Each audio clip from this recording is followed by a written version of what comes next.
going to give them a little primer on what's going on, what we'll talk about. All right. Sounds like a plan.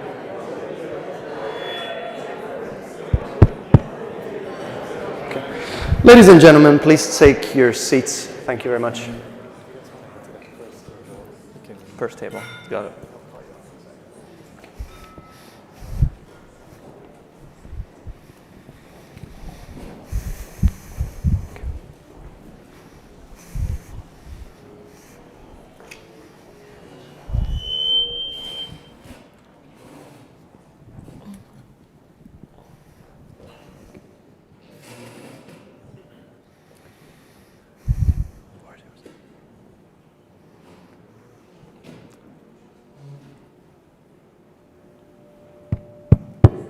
Thank you.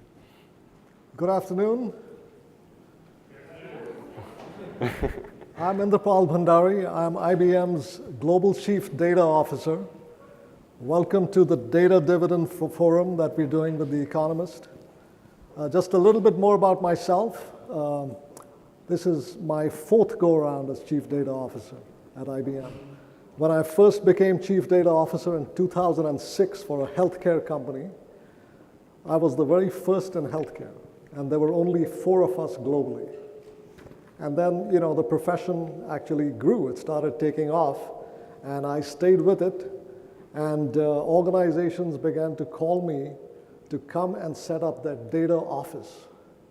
And then IBM being the fourth, and perhaps the most complicated, because it's a large, lots of legacy, far-flung global company.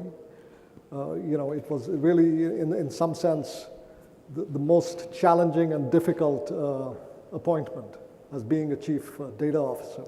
I think it's instructive to think about why the profession took off as it did. And because data's been around ever since computers have been around.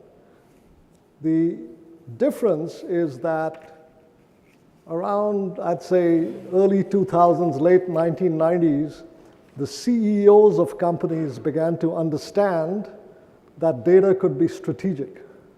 Strategic meaning it could actually help drive the business in a forward-thinking sense. Prior to that, they hadn't quite understood that. They thought it was detritus, it's just a byproduct of what we do. But they began to understand that this is something that actually could help define businesses. And so they became interested in this profession, and then it started growing, and they started setting up these chief data offices. At the heart of it, it's about digital transformation, actually changing the nature of a company. I'll give you one quick anecdote as to what that means, right? So, everybody heard of Uber? It's the largest taxi company in the world. How many taxis do you think it owns? 0. How many taxi drivers? Again, 0. Same thing with Airbnb, largest real estate company in the world. But the core of the company is essentially the technology.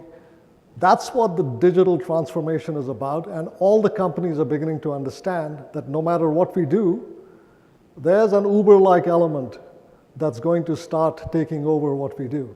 And so that's why the digital transformation. So literally, when you make those transformations, there's billions of dollars that are freed up, that are generated, and so forth. And hence the data dividend.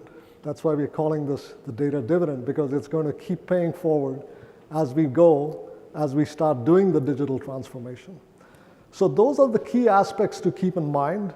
As a community, the Chief Data Officer community has been one about really sharing openly with regard to best practices. At IBM, the last 7 years, my job has been to make IBM itself into an AI enterprise and then use that as a showcase for our clients and customers. So we've pretty much solved, addressed, been through all the pain points associated with data, with technology around digital transformation, with the business processes that must change for digital transformation, and then changing the culture as well as the mindset of people that make up the company so that they are in a position to work with technologies like artificial intelligence, et cetera. So those best practices that have to do with those dimensions are the key things to keep in mind. And so I'm really excited that we're going to move forward with a lot of learning and sharing here. And it gives me great pleasure to hand it back over to Walter. Excellent. Thank you so much, Inderpal. Well, good afternoon, everyone, and welcome here to our audience in Washington, D.C., as well as to everyone who is joining virtually from home to our forum called the Data Dividend. Today's forum is part of a series of events that are sponsored by IBM that deal with the question on how organizations can create value and generate strategic advantages from data. I'm actually really excited to say that this is the second year of the series. Last year we held roadshows in San Francisco, Atlanta, Mumbai, so I'm really excited to continue this year with new momentum with another event in Washington, D.C. Just very quickly about myself. My name is Walter Pasquarelli. I'm a manager in the technology practice area of Economist Impact. Economist Impact is the research and analysis arm of The Economist. And most of my work has been divided on the one hand in sort of conducting research and advisory projects that deal with sort of the grand questions of everything that happens at the intersection of technology, business, and society. And on the other hand, I advise businesses and governments specifically on anything that relates to sort of like data strategy and AI governance. Now, everywhere we look at today, as Inderpal just outlined, we really see, we can feel the data has reached the top of the business and investment agenda. But beyond, let's say, purely the commercial value, the advantage that we see in it in crafting strategic advantages, there's also really like a question about using data in a way that is safe, using data in a way that is trustworthy. And especially as we now all see sort of the hype around new emerging technologies such as generative AI, these questions become ever more relevant. And it's therefore particularly suitable that we're holding this forum here in Washington, D.C., which is not only a national, but really an international nexus point influencing the global governance of emerging technologies. And so today there are discussions around in the US around the new Privacy Act. In the European Union, this discussion has been going on for years, really, on how to sort of govern data across the continent, how to free it up in order to create business value. But the essence here is that it just keeps being topical. And Inderpal mentioned, well, this started happening in the 1990s, but like now we're in the year 2023, and we still talk about really this importance of this asset that is really driving business transformation forward. And so business leaders, as we're encountering questions of sort of economic uncertainty and inflation, they just keep asking themselves again, how can we use data to stay competitive in this age of disruption? And this is really what sets the context for today's forum. And to answer this question, we have prepared 3 panels for you, each addressing, let's say, a critical piece of this puzzle. The first one that we'll be looking at is called Taking Advantage of Data in Difficult Economic Times. We have a second one where we'll be talking about data literacy and talent. Well, it's all about building this growth mindset and culture. And then there's another one which perhaps looks a bit more to the future and tackles the question, well, okay, we have all these capabilities, but how can we actually develop them in a way that is trustworthy and safeguards ethics and matches the principles that we want to adhere to? There is also a pretty novel element that we've been trialing out across some of our other forums, and that's a debate. And I know sometimes as like audience members, people listen and learn and they hear the insights and they want to share them as well. So you will have an opportunity to be contributing to the discussions directly with panel members and other members of our audience throughout the event. Great, so I would like to thank again our sponsor, IBM, for making this forum possible, as well as our wonderful speakers who are joining us here today. And we have really a fantastic lineup. We have people from government, from the not-for-profit sector. We have people from industry. Of course, we have IBM. And I'm really looking forward to the discussion that is going to be insightful, a discussion that is going to be provocative, and most importantly, will add value for everyone that is here present in our audience. Great, so without further ado, I would like to kick off the first session that is called Taking Advantage of Data in Difficult Economic Times. And for this one, I would like to welcome on stage, first of all, Inderpal Bhandari, Chief Data Officer at IBM again, Graham McDonald, Vice President, Technology and Data Science and Chief Information Officer at the Urban Institute, Patrick McLaughlin, Chief Data Officer at the State of Maryland, as well as Rakesh Srinivasan, Chief Data and Analytics Officer and Head of Consumer Technology at Petco. Yeah, if you would want to join me on stage, thank you very much.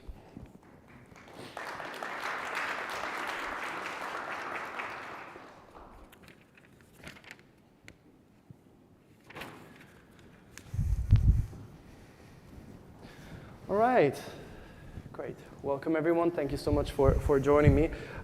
So this is one of my favorite questions that I ask when we start these sort of panels about questions of emerging technologies, because they're quite spontaneous and at the same time very insightful.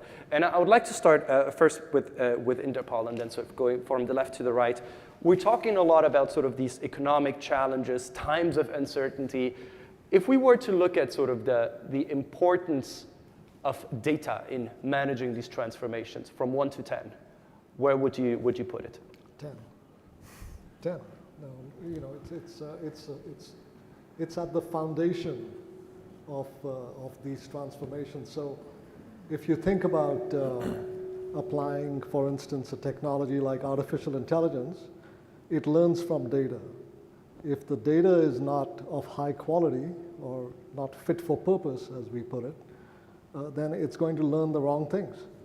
And you've all heard the examples of the self-driving car that mistakes a full moon for a stop sign and comes to a halt.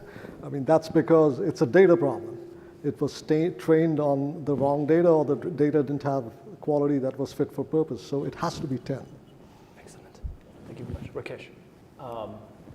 I would say it's quite high, but I wouldn't say it's 10 in some regard. I mean, it's just, the reason being in general, if we have access to all this data, but oftentimes we still are not able to predict the future 100% of the time, right? Whether it is, whether we're not able to process the data, or we're getting the wrong signals out of the data.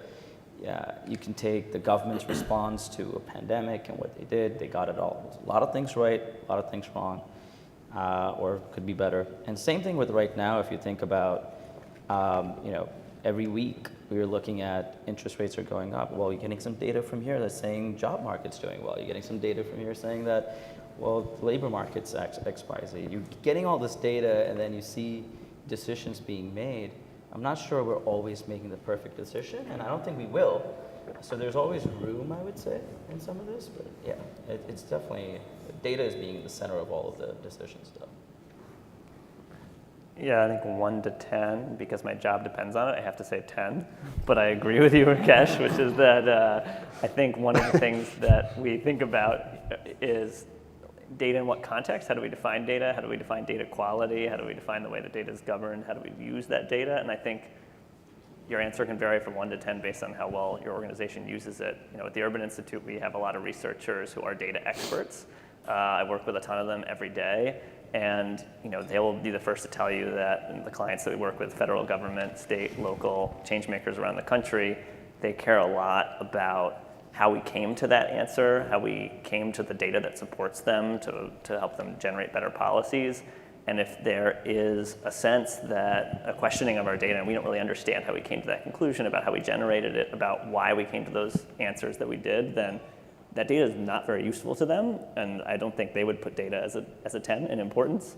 And so the way in which we are able to pair the sort of technical concept of data, because I'm a tech person, with people who really understand the subject matter areas and make data really high quality for them is the way in which I think we'd go to a 10, and I'm hoping that's where we go. Yeah, I'd agree. On a scale of 1 to 10, I too would consider it a 10 within the state of Maryland. We come out and say that it's our most valuable business asset within the state. While technology drives a lot of the way that we use data, data itself is its own unique business asset and needs to be treated as such. Our responsibility serves all types of citizens throughout the state, whether it's for health and human services purposes, whether it's the roads you may drive on a daily basis.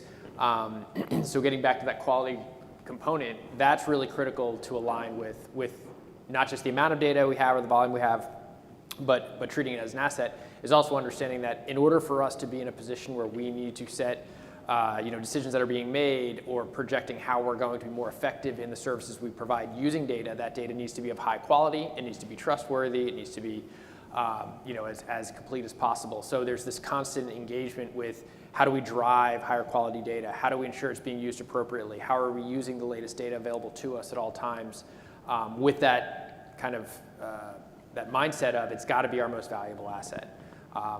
We have, obviously, those of us who are in government in the room, shifting, we're the only kind of institutional body that every 4 years or every 8 years we fire our board, we fire all of our executive leadership, and we start all over again, right? So one of the things that Governor Moore's administration has really been hyper-focused on and hyper-vigilant about is we're not only going to say we're data-driven, we're going to show we're data-driven. And that's going to be seen not just the technologies we use and the way that we leverage those emerging technologies as effectively as possible, but how we then subsequently demonstrate how we use that to show the broad citizens or their constituents that we're making the best decisions we can with the information we have available to us. Excellent. Thank you very much. So one of the questions that I've encountered a lot was speaking to CDOs and data leaders such as yourself is sort of the importance of grounding your strategies and your ambitions into really a foundation, like sort of capabilities that will allow you not only to go fast, but really to go far. And so my question is the first one is to Inderpal here. Like, I'm actually a consultant by background. That's where I started my career, and consultants love frameworks. And so if we were to think about sort of really the main elements of this framework that would constitute a good data foundation, just so we start with the basics. What would those foundational elements be like? So, when people ask my boss, what is Inderpal's job? He uses 2 words to describe it. A change agent. So there's no mention of data, nothing, it's just change agent. And the reason for that is it's because the data has to support the business, and the business keeps changing. I mean, in a large company like IBM, every year is going to be different. And foundationally, you have to have a data strategy component. You have to be able to align yourself with the business strategy as it changes so that you're able to enable it, which is what data is. Data enables the business strategy, but the business strategy is, it will change. It will change I've been with IBM a little over 7 years. It's changed 3 times on me already.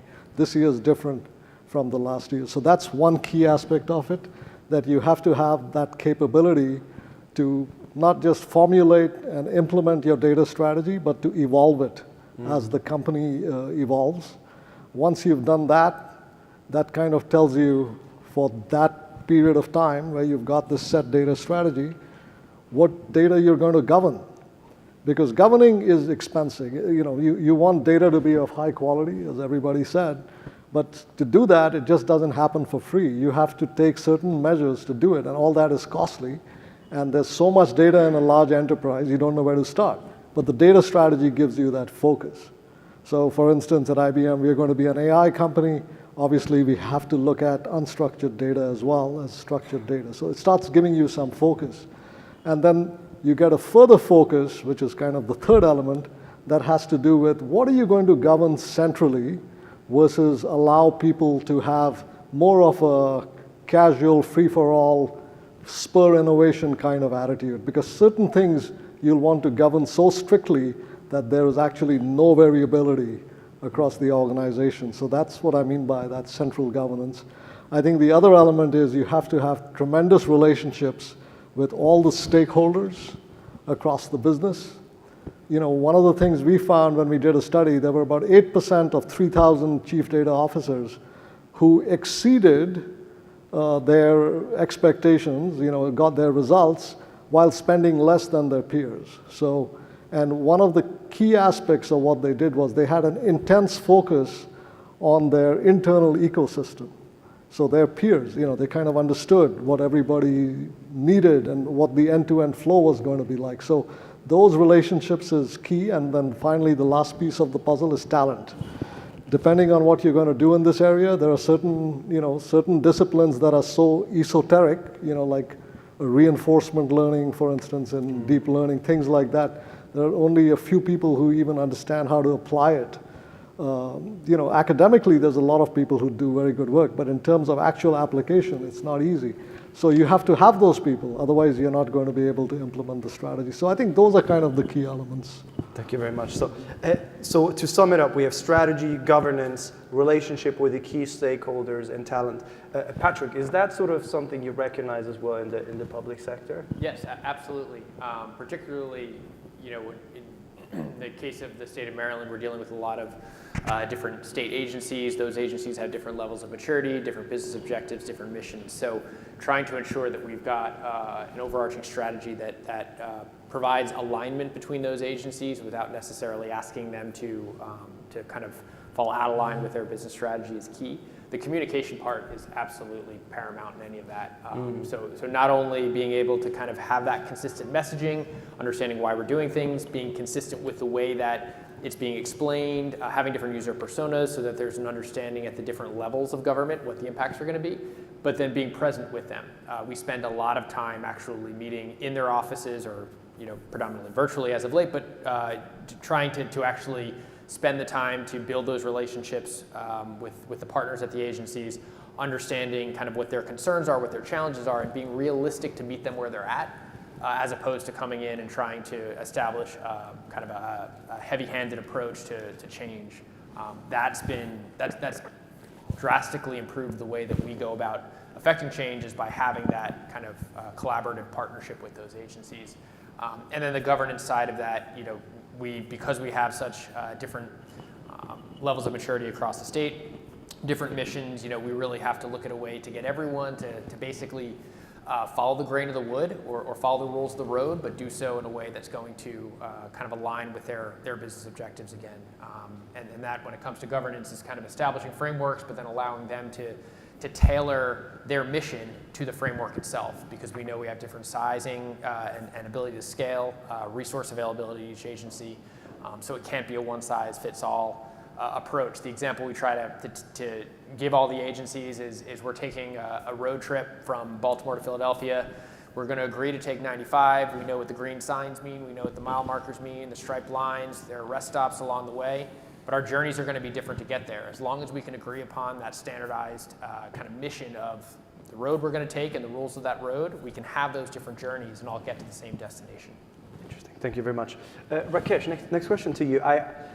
One of the points that sort of like latching onto your statement, okay, data for solving all of our issues might not be a 10 out of 10.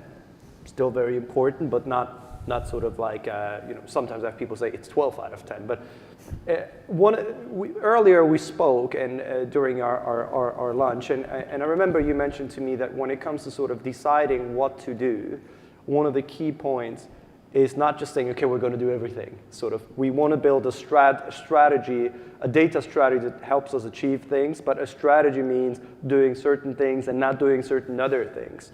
So if you were to look at sort of the things to do before we go into the things not to do, and this gets very philosophical, what are sort of those foundational elements that you say these are the absolute must-haves that we need to include in our foundation? I think Paul kind of hit on many of those. One is certainly, getting your business strategy right, like you said, and making sure that for the time frame that you can actually predict, to make sure your data strategy aligns or enables your business. There's certainly, and another component of that is, again, as far as you can see, where's the market going as well, right? And making sure you're able to be able to deal with some of the changes that may come along that journey, and not making it as rigid as the fact that this was the strategy, well, too bad, that's what I built it for. And now the world is changing and you're not able to adapt. So that's one.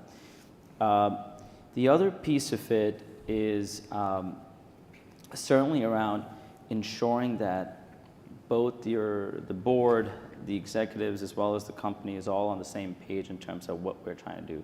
Speaking of the change agent piece, you can't really do the change agent piece if everyone is not aligned to the foundations that you're trying to build.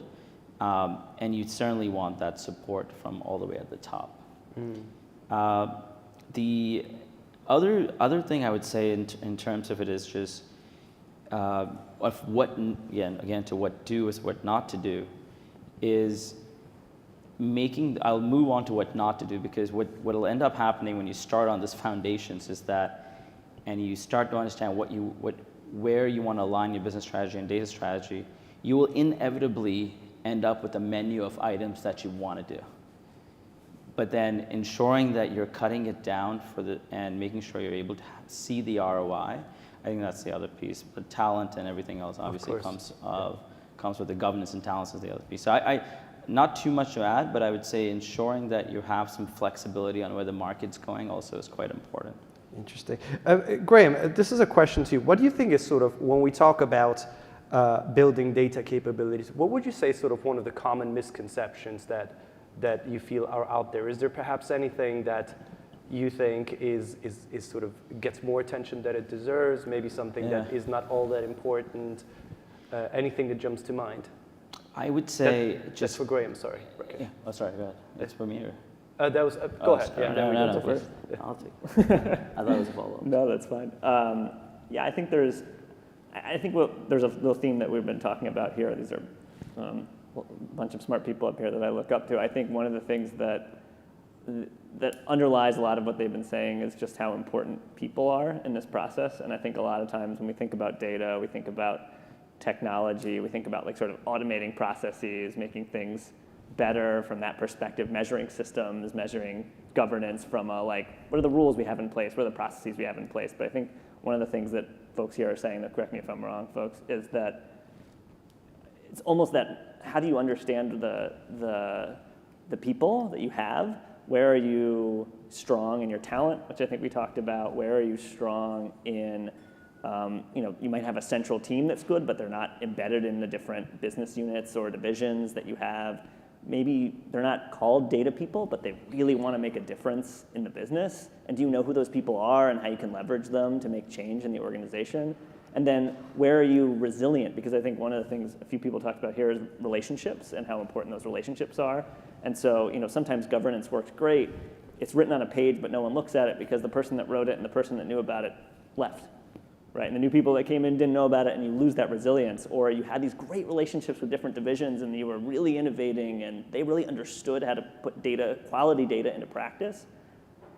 But you didn't really inventory or understand that was the important part of the business, that relationship. You thought it was maybe the system they built or the document they produced, right? I think sometimes as technology and other leaders, we lose sight of that fact that those people are so important, and really understanding what people we have as assets is almost more important now that we're automating so much, and that talent is so hard to find.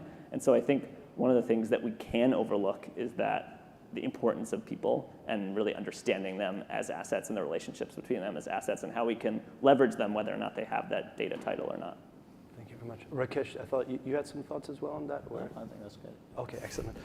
Great. Then Inderpal, I would like to sort of bring the discussion a bit more to sort of the role of the CDO. As I think you mentioned earlier, when you sort of became sort of a CDO, it wasn't a role that was perhaps as common and established as it is now. And now we've talked a lot about these capabilities that are crucial for businesses to build their data foundation. You mentioned strategy, governance, relationship, and talent. What's the role of the CDO and the importance of really driving this forward? What sort of how can a CDO do this effectively in practice? Yeah, so I'll make a few observations on that. I mean, I made the point about being a change agent, and so let me elaborate on that a little bit. I mean, the way to think about the blueprint is you have to worry about data, obviously. That's the core piece of it. You also have to worry about technology. And the reason you have to worry about technology is because you're going to use like artificial intelligence, advanced analytics, etc., cloud, perhaps if it's a complicated environment, multi-clouds, and all this stuff has to work together. It has to work fast. So you do have to be, somewhat versatile with the technical aspects as well. But then, if you truly want to make an impact in the organization, it has to be with the business processes. What do we mean by that? The major workflows that exist in the organization, right? So things like supply chain, procurement. There are literally billions of dollars for a large organization that are flowing through those workflows. So if you're able to make even a small delta change, it's going to be a huge impact for the company. So you have to get versed into the workflows. You've got to make sure that whatever you've built is adopted by the people who are part of those business processes, and it gets infused and integrated and so forth. And then lastly, the people aspect of it. So that's kind of the fourth thing, the people, because they have to want to do it. And adoption is probably the hardest part of the problem. It's one that goes to the culture of the place, right? It's very pervasive, very subtle. So for instance, if you have a pyramid reporting structure, you're almost certainly not going to be data-driven because people are going to look up for permission. So you need empowerment to be able to be data-driven. If you've got people worrying about the AI system taking their job, it's not going to work. It's not going to fly. If you have people who think that they own a certain piece of the data and have their own little fiefdom there because you acquired that company and they're used to dealing that way, you're not going to be able to standardize across the company. The example about the color of the signs, that won't happen across the company. So those four aspects are kind of key. That makes up, you have to worry about those four things in that role. Thank you very much. Patrick, a question to you, and Inderpal has mentioned this now a couple of times. It's like this idea of being a change agent. What bottlenecks do you encounter? What kind of challenges when you sort of try to be that change agent, and how do you overcome them? I don't think we have enough time to kind of cover all of them right now. Unfortunately, oftentimes it's kind of legacy thinking and existing processes that you're often dealing with individuals who have been using their own practices or processes for years and are just resistant to that. Unfortunately, there are times where there's a sense of, and we're seeing this shift away, but I'm retiring in 2 or 3 years, so I'm not going to change because I'm retiring in 2 or 3 years. So those types of things, a lot of it has to do with the culture and how we effectively communicate why that change is important. Obviously, the ability to kind of scale out some of those changes, that trying to do something in a uniform manner is often very challenging. Finding the ways to affect those changes at the local level where small changes, incremental changes are going to be much more effective than trying to apply a whole, significant change at a given time. So ultimately, people tend to be the biggest challenge, but if you come up with the right use cases, are consistent with your messaging and stories, and try to demonstrate how the change is going to impact them in a positive way, there are opportunities to kind of to build some bridges that way and to affect some change that way. It's not going to be perfect. It's going to take a lot of time and continuous iteration through that. But those are definitely the approaches we've tried to take to affect some of it. Excellent. Let's take the conversation a bit more to sort of the topic of innovation. And Inderpal just mentioned this about AI. And I don't want to sort of talk about AI overall, but let's say go into more specific subfields within that. And one topic that has been across at least all of my LinkedIn feed and sort of across most of media as well as The Economist is, of course, the topic of generative AI. And I'm curious to hear, Inderpal, as sort of when we talk about generative AI and sort of like there is all this buzz about certain large language models and all of that, but is it possible for us to sort of say, oh, we think that this might be the place that it could have for businesses? What do we think is sort of the role of generative AI within businesses? So I'm on the believer side of things there. So I think it's going to have huge impact across the board. But having said that, and across the board, I mean, so, you know, whether you talk about customer engagement, support, employee engagement, you know, anywhere in the digital transformation, it's going to have a massive influence. And because I think what it's demonstrated is that you can get you have a conversational interface for ChatGPT anyway, and then you've got other, you know, for other generative technologies, again, relatively simplified interfaces into very deep technology, which previously people didn't appreciate that, didn't have that, wasn't as easy. And now you've got the flip side also, though. They're finding out that, you know, well, but it's often wrong, it's not right, etc. Those things will change, those things will improve, but eventually it's going to be very transformative. But the one comment I'd want to make, there's a difference between the adoption of these technologies by consumers versus businesses. Mm-hmm. And we saw that with AI. You know, I mean, as IBM, in 1993, we had a program that beat Garry Kasparov, the chess champion. In 2011, we had a program that won Jeopardy.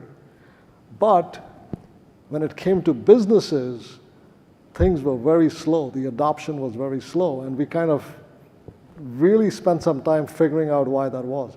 And that's because at a business level, trust is extremely important.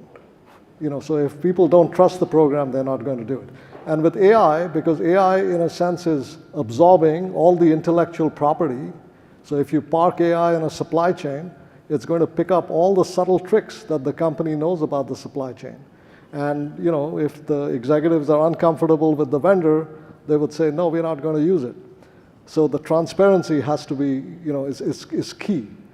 Similarly, explainability. If you apply AI and it comes back and recommends to the surgeon, amputate the left leg, you think the surgeon's going to do that? I mean, they're going to want to know all the different options considered, et cetera, et cetera.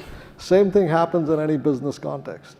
You know, I have people who try to determine if a company we are dealing with is a government-owned entity, just because there are different rules for how you deal with government-owned entities, and different countries have different rules. And, you know, most of the time we get it right. But if an AI system came back and said, treat this as a government-owned entity without further explanation, you know, the person would not accept it. So whether it's somebody at that relatively entry-level job, or it's somebody, you know, like a surgeon, a specialist, that's going to be something that trust has to be established. Then there's issues around privacy. If, you know, if AI is creating knowledge that violates the privacy of individuals, it would basically kill the whole program, right? You have a retail outfit, let's say, hiring thousands of people.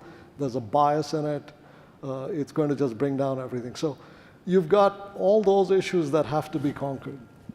Generative AI will face that entire gamut before it actually gets adopted in a big way by enterprises.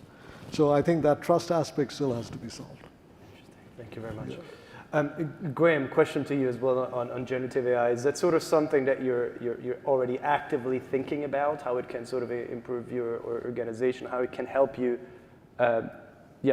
become better, or is that still maybe a bit too early? Or it's something we're actively thinking about. I think it's a little bit early to put it in action, but you know, our tagline is elevate the debate, which means we're called the trusted source. We provide evidence to policymakers, change makers, nonprofits, advocates who are trying to make the world a better place. And they absolutely are asking questions all the time about, you know, this action versus that action. How can I better target folks to improve lives? How can I make this policy better?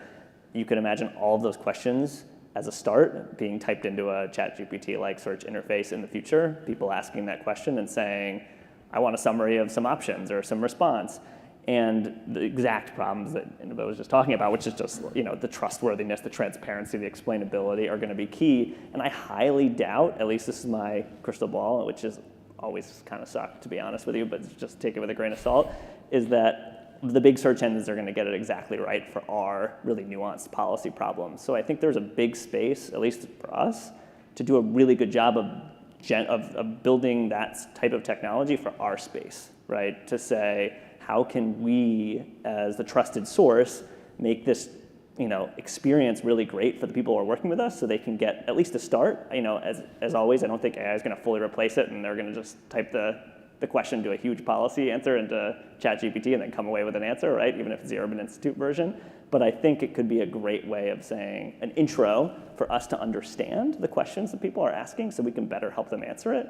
An intro to our experts and experts in the field. It's going to be the way I think a lot of people come in through the front door and can better get a start on what the right evidence is for solving big problems. And so I absolutely think we have to engage with it. I think we have to figure out how it works and improve it. I think we have to engage with all the problems around transparency and improvement in the field. And I think it's going to be pretty revolutionary for the policy and research and think tank space generally. Excellent, thank you very much. I have a lot more questions, but I'm afraid we're out of time. So I want to give the members of our audience an opportunity to ask our panelists some questions as well. We have a roaming microphone. Please make sure to introduce yourselves with your name and your company. Who would like to go first? Yes, the gentleman over here.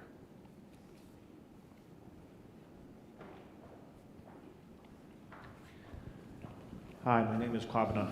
It means I was born on Tuesday, so today's my day anyway. So I used to run engineering for Sodexo, which is a global food services and facilities management company. And the leadership felt very much like you, very data-driven, objective decision-making. I had a chance to be at the frontline level, and there's a lot of inertia between the top and the bottom. And I think you mentioned it, but is there a way to kind of bulldoze your way through your organization to get this thing done? Because it's easy. I mean, I'm an engineer. Since I came out of college, I've always known this stuff. But it's a big deal now. But it seems like we always babysit people and try to kind of do a change management when this thing is just implementing software, forcing them to use it, and this is just the way work is done, and just deal with it, right? So what are your thoughts on that? Me? Yeah. I think it's certainly been done in certain areas, right? I'll give you a good example of that. At Petco,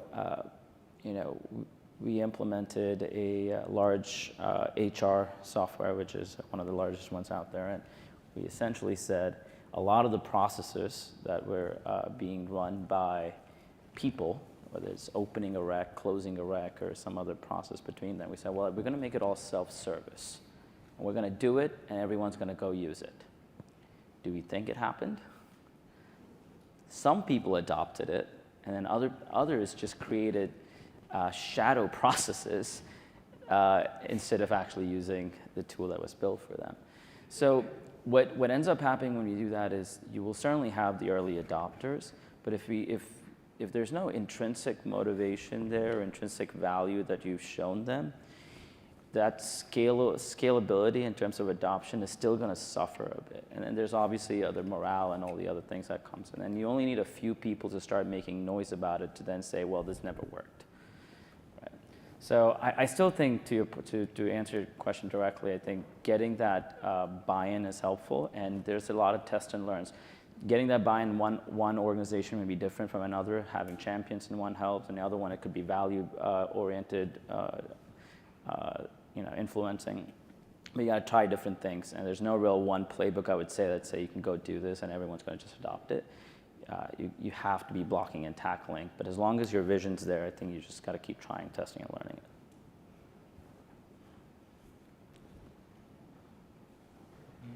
it. Anyone else? Oh yeah, there we go.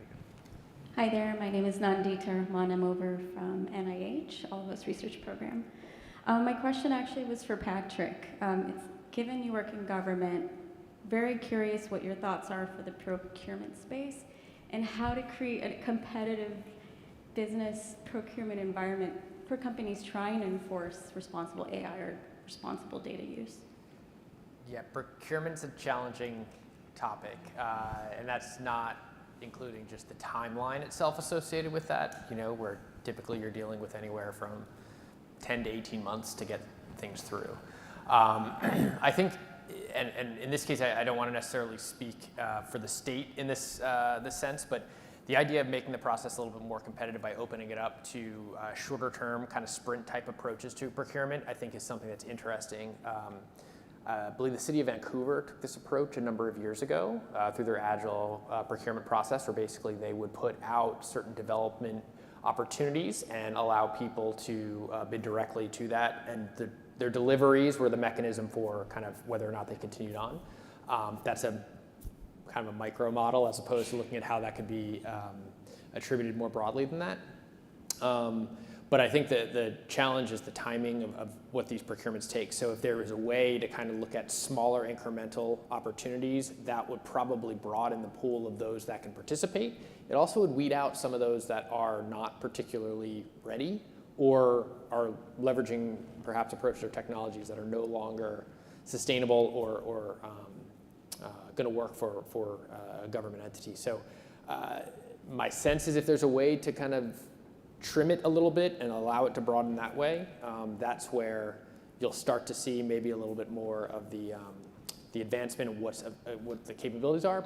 But the counter or the challenge with that is in most government entities, they want to have a longer lead time because they know funding is going to be a challenge to do that. So you're always up against those restrictions. But I think when we talk about, particularly in the AI or the emerging technology space, looking at those smaller incremental projects and trying to broaden the pool of those would be a way to be more effective in ultimately serving the outcome of the program and then providing the citizens a more effective program process, analysis, whatever it is. Excellent. I'm afraid we're out of time for this panel, but just a reminder, there will be plenty of time to discuss things further outside as we will be hosting a networking session. So thank you so much for joining me for this panel. It's really been an incredible learning experience. Ladies and gentlemen, please thank our speakers.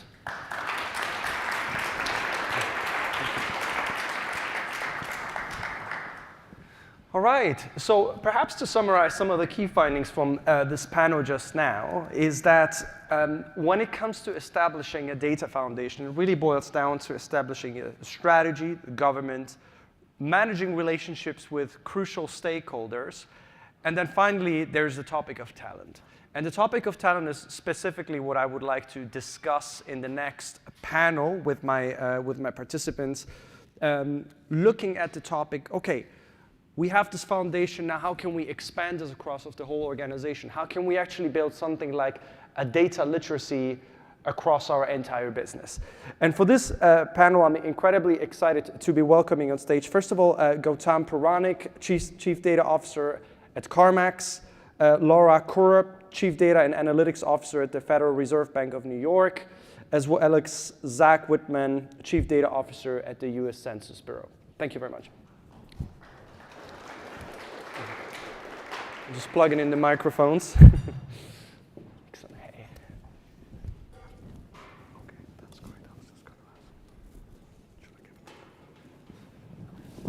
Okay, great. I just put it in my pocket. Yeah, I just put it in my pocket. Okay, so Gautam is joining us as well. I would like to start again with a very quick sort of like rapid fire question. When it comes to why data is important, data literacy is important to business. Could you summarize it in one sentence?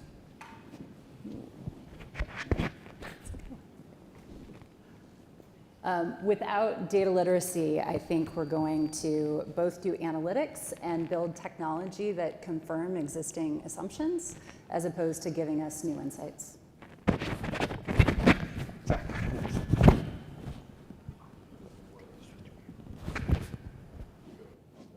Okay.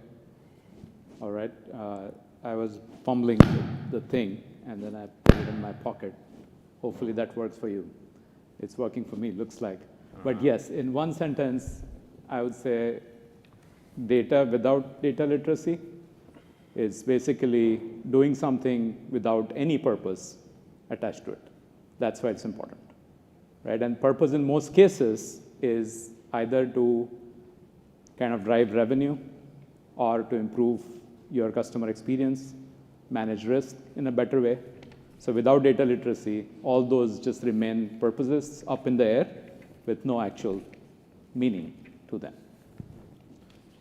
And Zach. See if this works. Without data literacy, just adding on to the course, a lot of things are run on instinct, and a lot of things are run to confirm prior biases, I think, is the thing that we're most worried about, is not using the available resources that you have to generate the insight that you need to drive strategic action.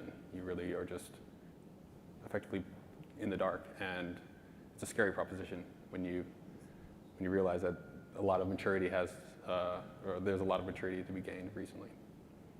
Thank you very much. Well, let's get started with the first more in-depth question. The first one here is for Laura. And when we talk about data literacy, I think some of the conversations that I overheard earlier is that it's not necessarily that everyone has to become a data scientist. It's not that everyone now needs to sort of like develop data capabilities and develop like sort of machine learning algorithms. But if we look at sort of a whole organization and we think about data literacy, what are we talking about here? What's sort of the level of knowledge and understanding we need to build? So first off, even though I'm on the data literacy panel, I hate the phrase data literacy, because it seems like it turns off any organization I've worked with as soon as it's uttered. Or folks are going to think, oh yes, we need data literacy, but not me. I'm data literate. It's someone else in the organization. So I've found I get a lot more traction when I've used, we're growing data excellence, or something that complements the fact that there already are a lot of data skills in our organization. I find different things are needed at different areas. On the business side, both frontline staff as well as leadership, we need help when you look at the data and analytics and technology professionals identifying opportunities, identifying good use cases, whether it's automating something we're doing manually today or a question we could be asking in a very different way if we applied AI.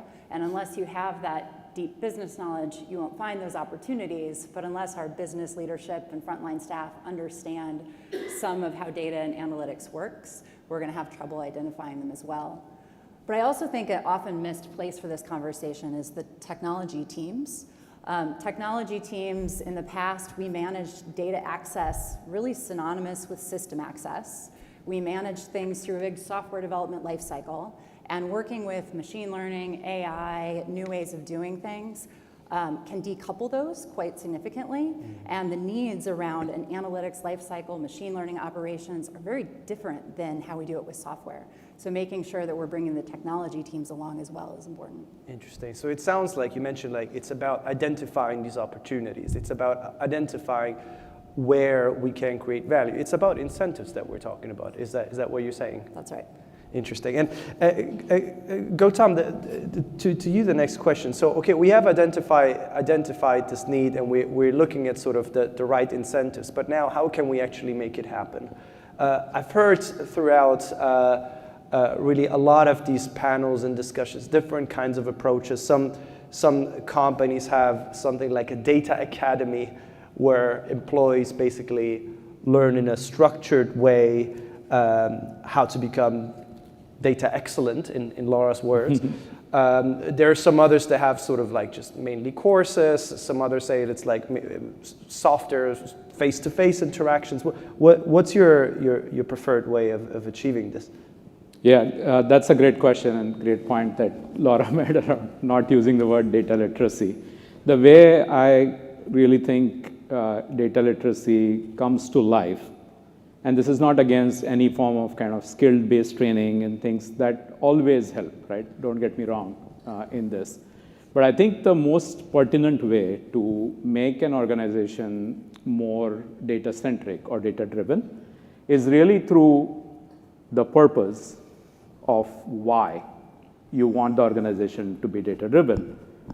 For example, if you're talking to the CEOs, CFOs of the world, data literacy in that context is going to mean how can we leverage the power of data in order to advance the revenue of a for-profit kind of company, or as I was saying, for risk management purposes or for customer experience improvement purposes, right? So if you start talking about the purpose behind why that data literacy is important, then that starts making sense, because then everybody gets it at that level in terms of, look, if we leverage power of data in these particular ways, and you should do that with simple enough kind of prototypes that can help you explain your points. That if you do it this way, this is kind of the benefit that you're going to see. At the other end of it, I'll use our examples. I work for CarMax. It's the biggest used car retailer in the USA. And we have almost 30,000 employees nationwide. A lot of corporate people like me exist to serve our field employees, 28,000 people in the field. Now, if I start talking about why data is important and start creating things that are just training programs, that's only going to have limited value. Whereas we start talking in terms of, look, you want to understand this, and we do this today. You want to understand this because it impacts your pay. How does it impact your pay? Because the way you are treating your customer, they provide us feedback on that, and that's part of kind of the compensation for our associates.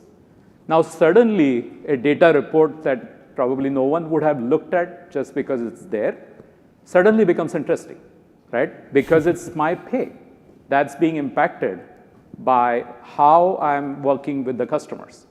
And so those are just a couple examples of the purpose behind leveraging that data. And that's what, in my view, is the best way to make an organization literate, is figure out what matters to different types, different levels of the organization, and then kind of go about it that way. Excellent. That's actually incredibly valuable, Gautam. And Zach, to play the ball to you now, I find that when I speak to some organizations across different kinds of industries, large or small, there are just different people that just are used to doing things in certain ways. Some people that perhaps prefer one programming language over another. Some people that perhaps have always used data in a particular kind of way, and as a result are just very efficient, and it generally works for them specifically. Is there a sort of a tension that you see between sort of centralizing business strategy and saying, oh, we're going to do things this way, or on the other hand, sort of decentralizing things and allowing people, let's say, more space and room into how they handle data? I see Laura smiling as well. So, yeah, this is a beast of a question. The Census Bureau is filled with a bunch of PhDs, math stats, who have been running processes for decades. We have a number of different balkanized systems that all do separate processing, store, compute, aggregations, and then ultimately dissemination. And a lot of that's predicated on closed source software. SAS is a big player and has been for a number of years. But as we've been looking into the future, we look at the tooling that is coming out of colleges. We're looking at the modern data science tool chain, and Python and R are a big player in that. The Census Bureau is also keenly interested in moving towards open source as much as possible, not only in terms of our own tooling, but also open sourcing products and software that we ourselves build. We've had a number of different test pilots in terms of what we can do. And so as we look into the future, we think about what a modern workforce looks like and how their modern tooling is working. We also see that we have a lot of legacy production systems that need to be migrated over, relocated, centralized, what have you. Centralizing is a big initiative for us from a data perspective, because if we can see across all the different programs, we can start to make insights that we might not have been able to because of access issues or because of lack of awareness issues. And so we are working on a number of different fronts in ways in which we can help upskill the staff, trying to get them incorporated into the new tool chains, but also trying to figure out how we can take that work that we've trained them on and put that back into practice in their production. When they go back to their day jobs, how can we empower management, for their management, to allow for these new modern toolings to start to replace some of the legacy systems and do it safely? As we've had a number of these different products that have been publicly disseminated for years, we need to ensure that the quality and the standards are there, and we can assert that those qualities are there. And so as much as this has been a data and a technical issue, there's also a large cultural effort that is a part of our day-to-day job in terms of communicating the importance of this migration, communicating the value proposition back to how we can become more efficient and how we can develop new, interesting products for the future to be faster to market or to assure better quality over time. So there's a number of different avenues that we've been playing with, but what we've found is that it has to be a multifaceted effort, not just a top-down initiative, thou shalt now convert all SAS scripts to R and Python, but you work at every single level you can to avoid the iron major scenarios where you get resistance because we have production deadlines to meet. Laura, did you have any thoughts on that as well? I saw you reacting earlier. It is kind of the million-dollar question. It made me think of the question in the earlier panel of, can't we just drive a bulldozer through the organization on this? At the New York Fed, we've used a similar model, right? We also have a lot of PhD economists and analysts working across the bank, and folks that have models that they've worked on for years in a variety of languages, and so we do need to support all of that. But we've tried to really focus on the user experience for a smaller set of tools to make sure that user experience is fantastic. We're going to get you set up really quickly. You're going to have white glove service. You're going to have training sessions. You're going to have support. You're going to have a community practice. And then when we do have kind of mandates or standards, it's easier when we've had that support ahead of time. Interesting. And I feel that the layer on top of that is, once we've talked about data literacy, is really the access to this data for everyone involved, so that if I'm in a particular kind of department, I can still get access to maybe data that marketing or that strategy maybe has, or sales. And I guess there's probably some privacy questions there and data protection issues and governance, but what's one way, do you think, of making sure that this data is put potentially in, let's say, a format that people can use, that it's presented and governed in a way that sort of people across the organization can get value from it? It's a huge change to shift to a model where we're thinking about data assets as products, and that's not only a technical change, but it's a change for the business as well. And it sounds great on one hand to say, well, we're going to put this out there as a product and put it in a more modern tool set where now we can manage access on a much more granular basis. Folks that previously couldn't access this data will obfuscate the columns that they can't see, and now they can access it from the same source. Technically, that sounds great, but you need business partners who are going to steward those data assets. There's someone who needs to make the decision of, oh, well, I can share this more broadly, but here's the column that shouldn't be shared more broadly, and here's the metadata that will automate that. And so I think often we get really excited about the technical solution of creating all this broader data access, but you need to also think through who are the folks that will serve as data stewards that are going to make different decisions in the future than they're making now, and how can we support them in thinking through that so they don't feel like they're carrying all the risk of opening up data access. Interesting. I feel we couldn't really have a conversation about data literacy if we weren't to talk about talent. And one anecdote that I would like to share is, in preparation for some of these panels, I do my research and I look at some of the stats that are out there, some numbers that maybe provide us with some insights on this, let's say, the scale of the issue. And I was very happy that I found one from The Economist, and the headline read something like, tech companies are struggling to find the right technical talent. And I was, oh, this is great. And then I looked closer and it said 2001. And I kept looking and I found newer articles, and I found this is another one that says 2006. And I just, it's like, this issue is like, what, 2 decades old? And it just keeps on being there, and like we kind of like try to solve it. And I'm just curious to start maybe with Gautam. What's sort of your experience of sort of the finding the right data literate talent in your organization? Yeah, so the part that I'm not surprised by your story there, that is always a quest. Each organization has that for quest for talent, if you will, right? When I think of talent, I think of different types of talent and different types of approaches to talent. As an example, one of the things that may seem a bit obvious, but we found a lot of success with, is kind of hiring from top schools and hiring them into different programs, either as technology kind of rotation program or analyst rotation program or product manager kind of rotation program. So having kind of robust programs there is a critical element, because the reality is that if you kind of look at data, again, it's all about data here. If you look at data, what you find is people who have sort of grown in a homegrown, quote unquote, way, they tend to be, a lot of them, as long as the environment is conducive, they tend to be kind of more loyal, they tend to have longer careers at a company, et cetera, right? So there is a realm of talent that kind of comes from it, and having some of those programs is critical. That gets me to my second point, which is, now that does not happen on its own. Having an employer brand out there is equally critical. That employer brand is for experienced hires, as well as employer brand is for universities.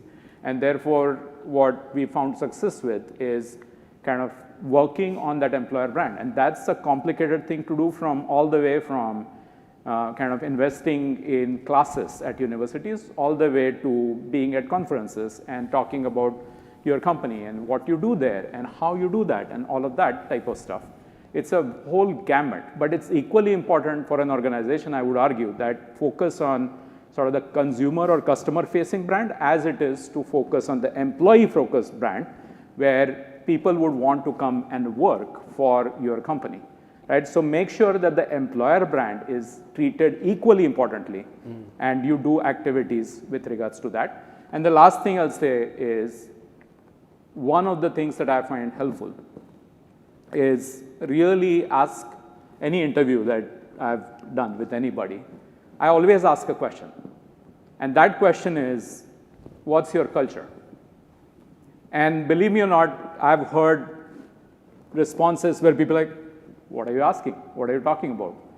To like, hey, here is our culture, and people talking confidently about it. And naturally, the thing that I'm really getting at is, what culture do you have as a company should be a top important objective for the CEO of that company, because that ultimately attracts talent, and that's what benefits you in your quest. Thank you very much. And I believe we have time for one more question that's for Zach. I think the flip side of recruiting talent is retaining talent.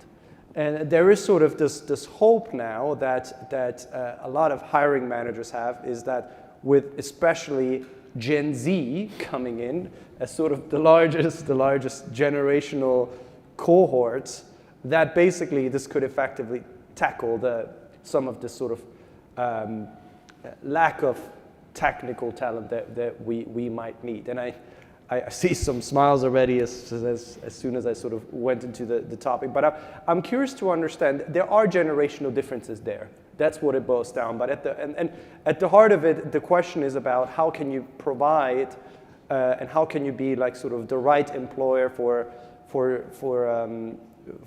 specific people without trying to be everything for everyone. Because then you provide nothing to no one, right? And what's sort of do you have any thoughts on that specifically? The thing that I really like about the position that we're in at the Census Bureau, and I think in government generally, is that we have this really fun, interesting mission that we get to work on day in, day out with no external pressures. It's just about delivering the best quality services we can. And to me, that's something that transcends generational differences. If you're going to work on something cool and we give you the tools to do it, and we give you the opportunity to learn about new and exciting ideas, we're just now developing an in-house knowledge graph with a neural net for our own search engine. It's really fun stuff, and you get to work on it, you get to wake up and just worry about delivering a really great, cool product. That's something that it's hard to find in a lot of these other types of scenarios where, ultimately our mission is the driver every day, and you can feel it in the culture that you're trying to build. There's oftentimes the challenge that we've been having is convincing people that, yeah, we are doing the work, not just contracting the work out, but working to build up the technical resources and and the subject matter expertise in federal staff themselves, so that we can empower federal staff who have dedicated years to understand the problem really closely to deliver the best possible outcome. And it's something that's hard to compete with. I mean, sure, we have other things that we can't compete with, but it's a real great motivator. We're also, fully remote, and so I think we're a little bit more competitive than we give ourselves credit for, because between the mission, the quality of life, and the opportunity to learn and to continually develop over time is something that I think is just incredibly exciting and an opportunity that a lot of people would like to jump at. Excellent. Thank you very much. I'm afraid we're out of time, but we have now 5 minutes for an audience Q&A. So, yes. Hi, my name is Ceci Donis, and I work for Moet Hennessy. You may be familiar with our brands. We're part of the LVMH family, luxury alcohol bev. So first of all, thank you so much for sharing your experiences and tips and tricks. I really heart this panel because we mentioned culture. And so if you were to take a definition from sociology, so attitudes, beliefs, norms, values that are expressed through behaviors and commitments that people make to each other, I am so curious from each of your perspectives, what are the behaviors that you found to be most effective in reinforcing this data culture inside of parts of your organization that may be still developing these types of skills? I'm really happy you're asking this question. We have a whole debate on this just as the next section. So tips and tricks, though? Yes. I'll take them all. I'll take them all.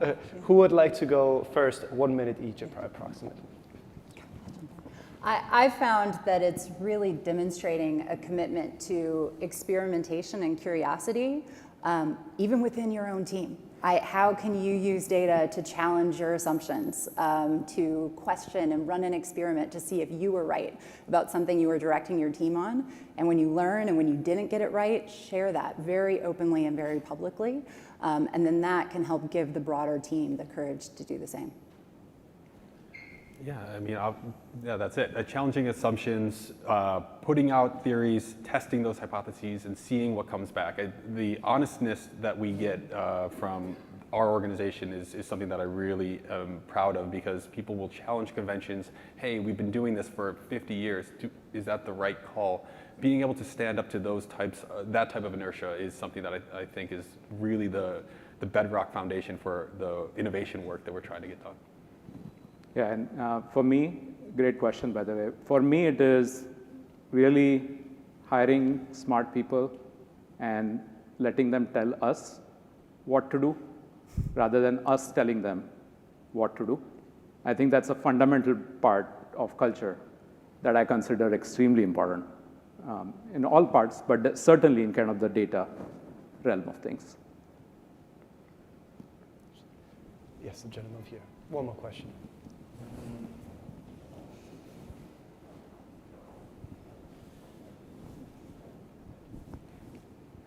My name is Andrew Patricio. I'm with Unidos US, basically play the role of Chief Data Officer there.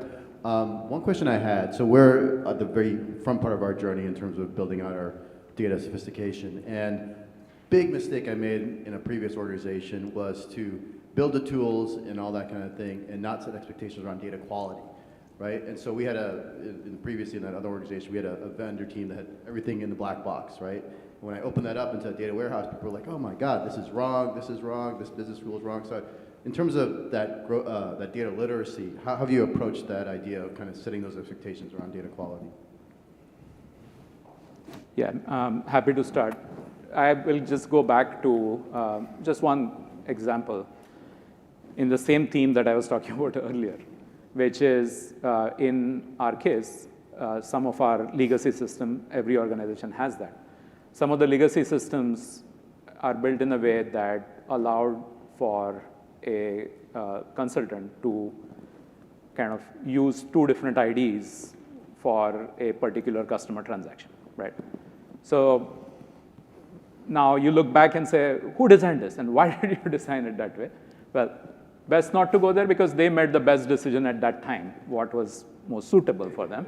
Variety of motivations, but they did that. Now, this is a situation, and again, this is a real example where in this case, we really talked about, well, what is the impact truly?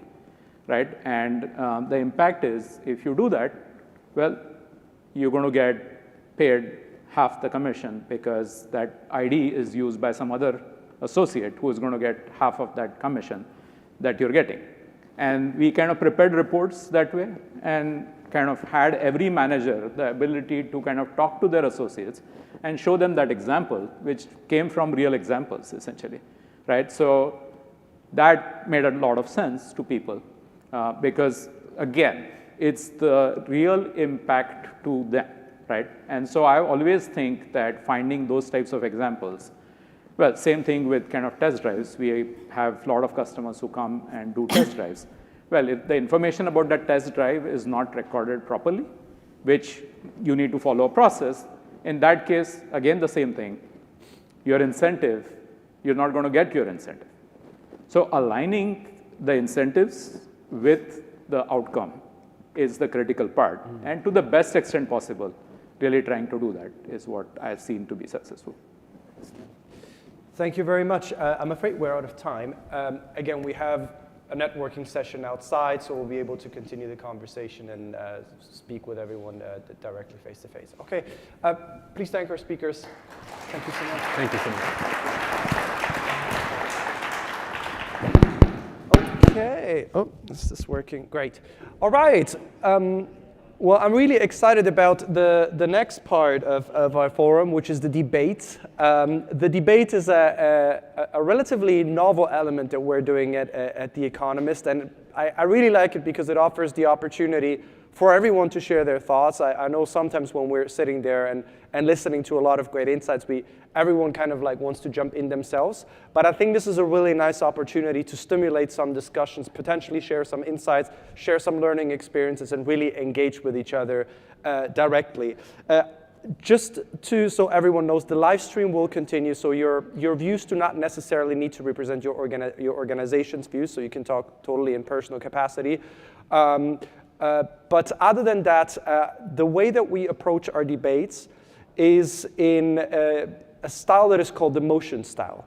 The motion style is effectively a statement, a hypothesis with a bit of an edge that is presented to you, and you will then be able to sort of share your thoughts on whether you agree, whether you disagree, why you disagree, and debate this with everyone. We have 2 roaming microphones going around through which you will be able to sort of speak with each other. So please, just one person at a time, no shouting over the tables. Everyone will get an opportunity to speak and sort of voice their points. Just raise your hands and then a microphone will come over to you. So the first motion that we have prepared is: this house believes culture is more important than talent. It's here on the screens. It might be a bit small, but again, I'll repeat. This house believes culture is more important than talent. Okay? I'll repeat it a third time. This house believes that culture is more important than talent. Now, let's first vote on this. Who believes that culture is more important than talent? Please raise your hand. Oh God, okay. So please keep your hands up. I need to count them. 1, 2, 3, 4, 5, 6, 7, 8, 9, 10, 11, 12. Okay. Who does not believe that culture is more important than talent? All right, so it's 1, 2, 3, 4, 5, 6, 7, 8. Okay. Okay, interesting. So let's start, first of all, with the people who believe that culture is more important than talent. Who would like to speak up first?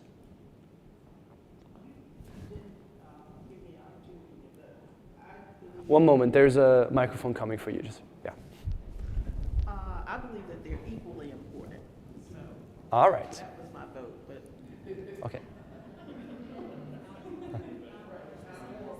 I'll get right back to you in just one moment. Okay, who believes that culture is more important than talent? Yes, Danny, please. A microphone is coming for you. You know, there's that old adage that culture eats strategy for breakfast. I'm a firm believer that culture begets talent. And if you've got a world-class talent that or a world-class culture that emphasizes, people coming to an environment where data is taken seriously, they'll have the tools to be successful in their job, and they'll have the opportunity to collaborate and work with people like them, then you'll find yourself, by cultivating that culture, surrounded by the talent that you needed and wanted from the first place. Excellent. It's interesting. We had actually one of our panels in the previous series called "Why Culture Eats Strategy for Breakfast." So I'm familiar with that one. Okay, someone else who supports the statement. Yeah, Emily over there, and then the lady just in the back. Thank you. I think culture is more important than talent, because I think culture should enable people to say, or they should be feeling empowered to say, I don't know. And in my role, where I deal with legal tech issues, I would 100% prefer that someone said, I don't know, I need to go look this up, then I'm sure I know, and then just trailblazes ahead. So having that culture around being unsure and being free to explore being unsure is important. Interesting. Yes. So data has no intrinsic value on its own. Its only value is when it drives action. And if the analytics director is the only person with the data, then no action happens. Could there be an argument made that maybe it's a faster way of doing it, though? So an analytics director that has an overview of the data and can make decisions very fast, is that a valid point? Just one moment, please. Sorry. We need to democratize data so that everybody who's making decisions, which should be everybody in the organization, not just the analytics people, have an impact. They have to have that data to have the impact. So that's where culture is important. Because if I'm the only one with the data, then nothing good is going to happen. Yeah, absolutely. I guess that's really what came out of this panel just here as well, that you need to democratize it. Okay, one more person who supports the statement. The gentleman over here. I forgot to say, please introduce yourself with your name, just so we know who to address when we disagree. My name is Kobna. So I think that the way that talent is defined in today's world is based on historical culture and thinking. So if you focus on culture, then you take risk, right? If a culture embraces risk, then you're not afraid of failing. Historically speaking, most smart and talented people are trying to be risk averse and just follow the trend. But I think if you just follow culture, then you focus on what's happening in society, you have all these liberated thinkers that come up with new ways, and then maybe that could influence the new data for talent in the future. So I think we got to focus on culture to allow it to burst out. Interesting. Yes, Laura.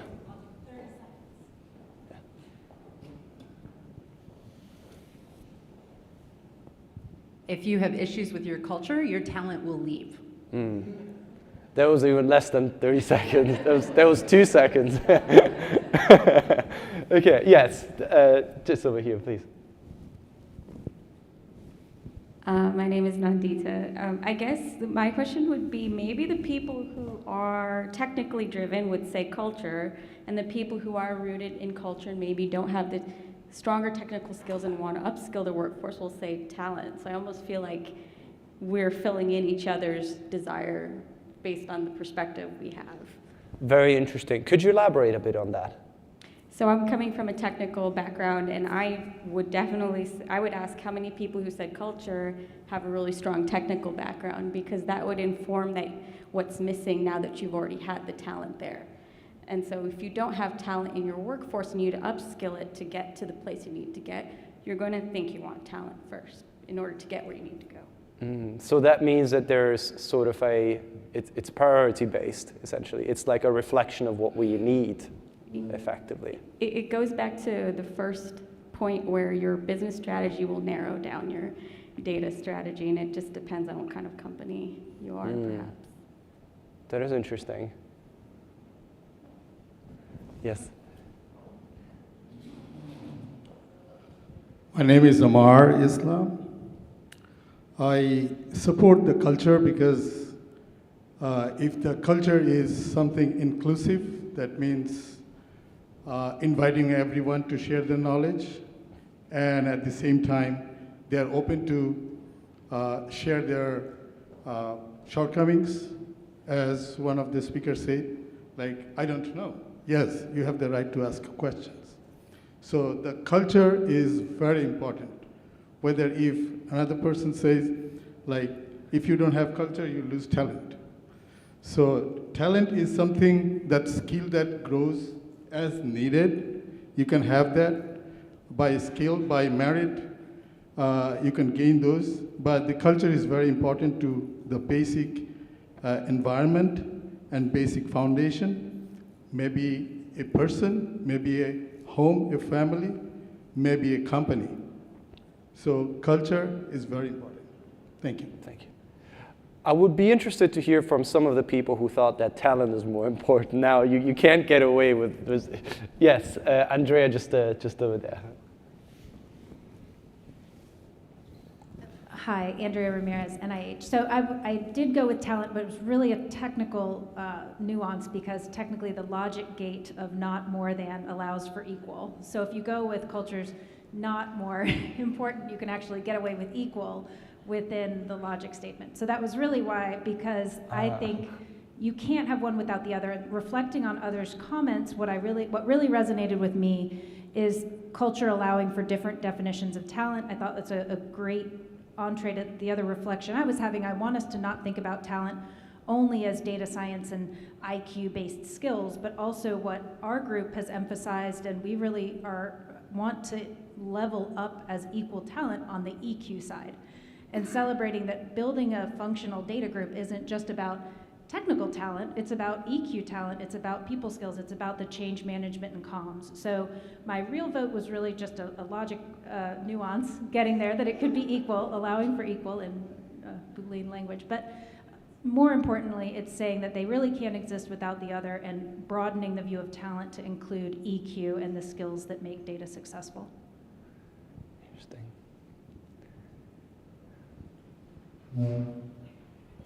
Hey, good afternoon. My name is Jay. I realize I'm kind of in the minority view of this, but again, they are both equally important. You cannot have one without the other, right? It's kind of a chicken or the egg, which comes first. It's my opinion that you can build culture, you can't build talent. So you got to find the right talent in order to create that culture, which is kind of, I guess, follows the previous speakers that, hey, you need to have one before the other. You can't build culture, and so you can build culture, but you can't build talent. Yes.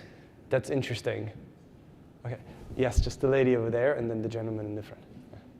My name is Janae Cody, and I'm a consultant with my own firm. And I originally raised my hand to say that culture is more important than talent, but as I reflect here upon the responses and in my own experiences, you don't have legitimacy to change culture if you don't have talent and you do not produce results.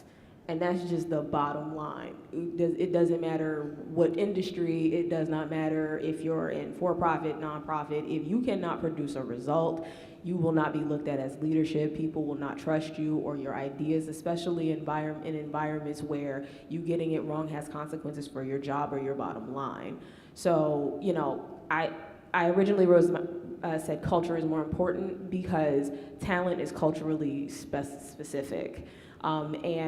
Being on the side where I have started out as an analyst and had to produce a result, but also being emotionally intelligent to be able to negotiate and talk to people who are not data analysts and explain to them what's happening and talk to them like people and treat them as equals and not as research subjects, I was able to then change culture both internally and externally, because there's the part of making sure that your enthusiasm matches your excellence, but then making sure that your client's expectations can match the experience you know you can deliver. And you can't do that unless you have people who can deliver and actually produce the result, but then they lead in changing the culture so that everybody feels like they can learn as they go and come up to that level. Interesting. We have, first the gentleman over here, and then you, sir. My name is Andrew again. So I said also culture is more important, and I still feel that way. However, I think we need to make a distinction between talent and skills, right? Because, for example, we're fairly early in our data journey, and so there's a lot of, especially younger staff, who have like a data mind, but don't necessarily have the skills. And I'm definitely focusing on them and helping them to upskill them. And you know, to your point, if you didn't have those talented people who, they may not have the R skills, the SQL skills, the statistics skills, but they know how to think about data instinctually, and identifying those people, that's who I'm starting with, to be able to make the peer-to-peer case for what I'm doing, as opposed to me just as an outsider, so to speak, telling about what people should do with data. So I still feel culture is important, but you know, that talent as opposed to skills is a distinction that needs to be made. Okay, excellent. Yes, you, sir. Hi, my name is John, and to kind of build off the last three discussions, actually, kind of what you're talking about, and first off, it takes a village, right? You need a diversity of talent. You need your Gen Zs to come in who, you know, bring their own talents, and you need the other, you know, echelon, you know, more senior, you know, individuals to kind of mentor and bring them up. It certainly does, but I would still argue that, you know, culture, I would still stand by it, is more important because, and assuming that, again, cultural values are such that, you know, that's going to, you know, raise up the company, you can hire individuals who are, you know, very talented, but not necessarily a good culture fit. And so I would argue, yes, you can teach the skills, you can teach that, but you can't necessarily teach the cultural values. And if you put someone who's not a good fit in a team for the last 10 years of hiring and managing people, it can be an absolute nightmare, and you will lose those individuals who are a good cultural fit as a result of very talented people, unfortunately. So I would say that, again, if you have an ideal situation where, again, you have the village, you have the good, you know, combination of individuals, and to kind of keep those checks and balances in place, cultural should be, you know, a number one priority, and of course, attracting the right talent. Interesting. So yes, I have had a follow-up question. Yeah, yes, you, sir. Hi everyone, I'm Malik Hassan, and I'll just add something on top of that. It depends where we are looking this question from. For example, if I am, so I'm a new person in the data domain. I've been working for the last 2 years only. So if I am going to join an organization, what I would be looking at would be the culture. And what they would be looking at, like if this person has that talent that could nourish in that culture. So I think it depends from which angle you're looking at, from which perspective you're looking at. So for me, from the data engineer perspective, if I'm joining some team or some organization, I would be more interested in culture, and they would be looking like, do I have that basic thing in me that can nourish in that culture? Interesting. So the question that sort of I would have as a follow-up is, what price are we willing to pay for maintaining a certain culture? Because you might have maybe a culture that is, as an example, that for example is based on collaboration, socialization, people being together and solving problems jointly. But perhaps you might have some data scientists that might be really great, really pleasant people and all, but they just want to be left alone. And they just maybe are not team players as such, but are very strong maybe in the way that they approach problems by themselves. What do you do then, right? What's the, and that's just one example, right? But I'm wondering, at what point, how flexible should a culture be? How welcoming to other opinions can we, or not opinions, but maybe how welcoming to other cultural types can we be and one is the point on when this culture is being diluted. If that does it make sense? I see some people nodding. That's encouraging. And any thoughts? Was it a hand raise or? Oh yes. Okay. Marshall Reinsdorf, and at this point in life, I'm an independent consultant, which is much better than being an employee. The thought I had, you know, culture versus talent. I picked talent, culture, because there's so many tasks where a good culture will facilitate communication, collaboration, motivation. Those things are critical to a lot of stuff. At the same time, I recognize there are some kinds of tasks or problems where talent is really critical. particularly if you need like very innovative thinking, maybe some kind of new insights, maybe a high level of technical expertise. So I understand in some cases talent wins, but I thought the list of cases where culture wins is a little longer. That's why I voted the way I did. Mm. Thank you. Yeah, you, sir. So there's definitely a price for culture. I'm actually a recruiter, so I have seen 95% of companies I work with have cultures that have stagnated, that don't evolve. And in those cases, you need new talent, you need new blood, and I'm sure you've all heard this, but the only way to change a culture is when, someone leaves. So definitely from that point of view, especially with large companies and government, I think new talent, new expertise every decade or wherever is probably what's more important here. Very interesting. You can just change culture when someone leaves. Okay. Thank you. I make mental notes of things people say, by the way. Like, yes, yes, sir. Hi, I'm Ken Brooks with Cyborg Soleil. I lean towards culture is more important than talent. I kind of wrote out an equation that culture is a driver that develops relationships. It's not static, to your point. It always changes. Think about the culture prior to the pandemic of an organization, or as it looks today. Think about D&I. Prior to that, you had affirmative action, and those things drove cultures which continue to morph into, I don't know where we're going, but they continue to morph. I think that the relationships are the key to culture, and the relationships attract talent. And it doesn't matter if it's within business or in the music industry or in some other domain. The relationships are the drivers. Thank you so much. I'll be curious to hear from one more person maybe that thinks that talent is more important than culture. I'm not sure if who's willing to speak up. Yes, you, sir. Thank you very much for this. Thank you. Josue Rivera. And yeah, culture definitely is important, but the way that we think about the question, I think, is important as well. And culture changes it, that's through time, right? While talent is resilient. And regardless of talent thriving in a bad culture, it would still thrive.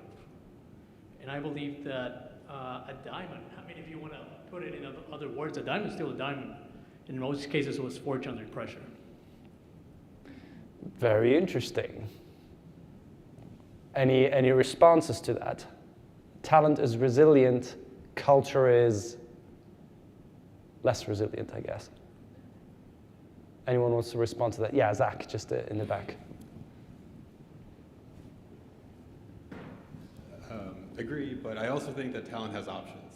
And sometimes those options become more attractive. But when you have a strong culture, sometimes you can weather storms. Having a team get through an all-remote transition was a cultural event for us, and certainly something that took strength because, how do you communicate through different channels? You don't bump into people when you're going to lunch anymore. So how do we keep the organic lines of communication open? But that was a really big, it's something we're still struggling with, but it's certainly a cultural aspect that we're focusing on. So this is the counterpoint. Excellent.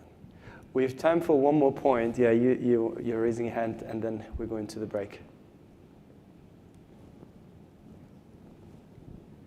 Thank you. My name's Lara, and I'm from the Institute of Analytics, and I'm finding this really fascinating because for me, so we're a membership body, for me it comes down to what can you learn? Can you learn new skills? Can you learn culture? Culture, for me, I think is harder. It comes down to mindset. Some people have a very fixed mindset, and they're not necessarily open to learning. But if you have a member of the team who has the skills, the talent, and the mindset to learn, that's the winning combination to me. So. Thank you very much. Great. So I would like to know from the people who thought talent is more important than culture, could you raise your hand? I want to see if there has been some who have been converted or equal. Yeah. 1, 2, 3, 4, 5, 6, 7. The number has actually increased. Yeah, because makes sense. Right. So thank you very much to everyone. We will now have 20 minutes of breaks, and I will meet you again at 4:30. So there's just going to be some time to grab a coffee, make a couple phone calls, and chat to some of your peers. But I'll meet you again here at 4:30. Okay. Thank you very much.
Ladies and gentlemen, please take a seat.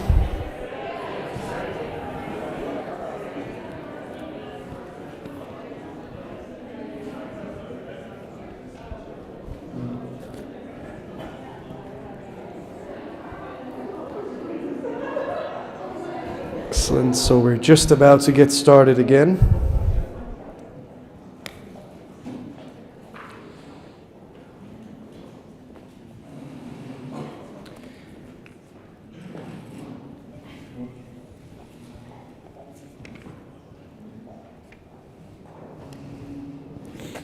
All right, excellent. Well, very happy to see everyone back in the room. I'm really excited about this next session, which will deal specifically with the question on how we can harness ethical and responsible AI. Now, ethical and responsible AI, I think, is a really interesting topic really because it has like two angles. And the first one is that if we want to use AI in a way that is ethical and responsible, first of all, there's different kinds of implication that this has. We've discussed in some of the previous forums whether it makes sense to have principles or frameworks, whether regulations is the way forward. But apart from, let's say, a more like overarching moral, ethical issue that is at stake here, there's also really one about effectiveness of the models that we build. Because without the ethical AI and responsible AI and using data that is free of any bias and using data that is representative of the people we serve, it's going to be quite difficult to make tools that will be making decisions that are representative of our customers. So for this panel here, I'm actually really excited to be having on stage Carrie Fassett, Director of Partnerships and Impact at Greater DC Diaper Bank. Thank you very much. Austin Garrick, Chief Data Officer at the Securities and Exchange Commission, as well as Andrea Ramirez, Chief Data Officer at the National Institutes of Health.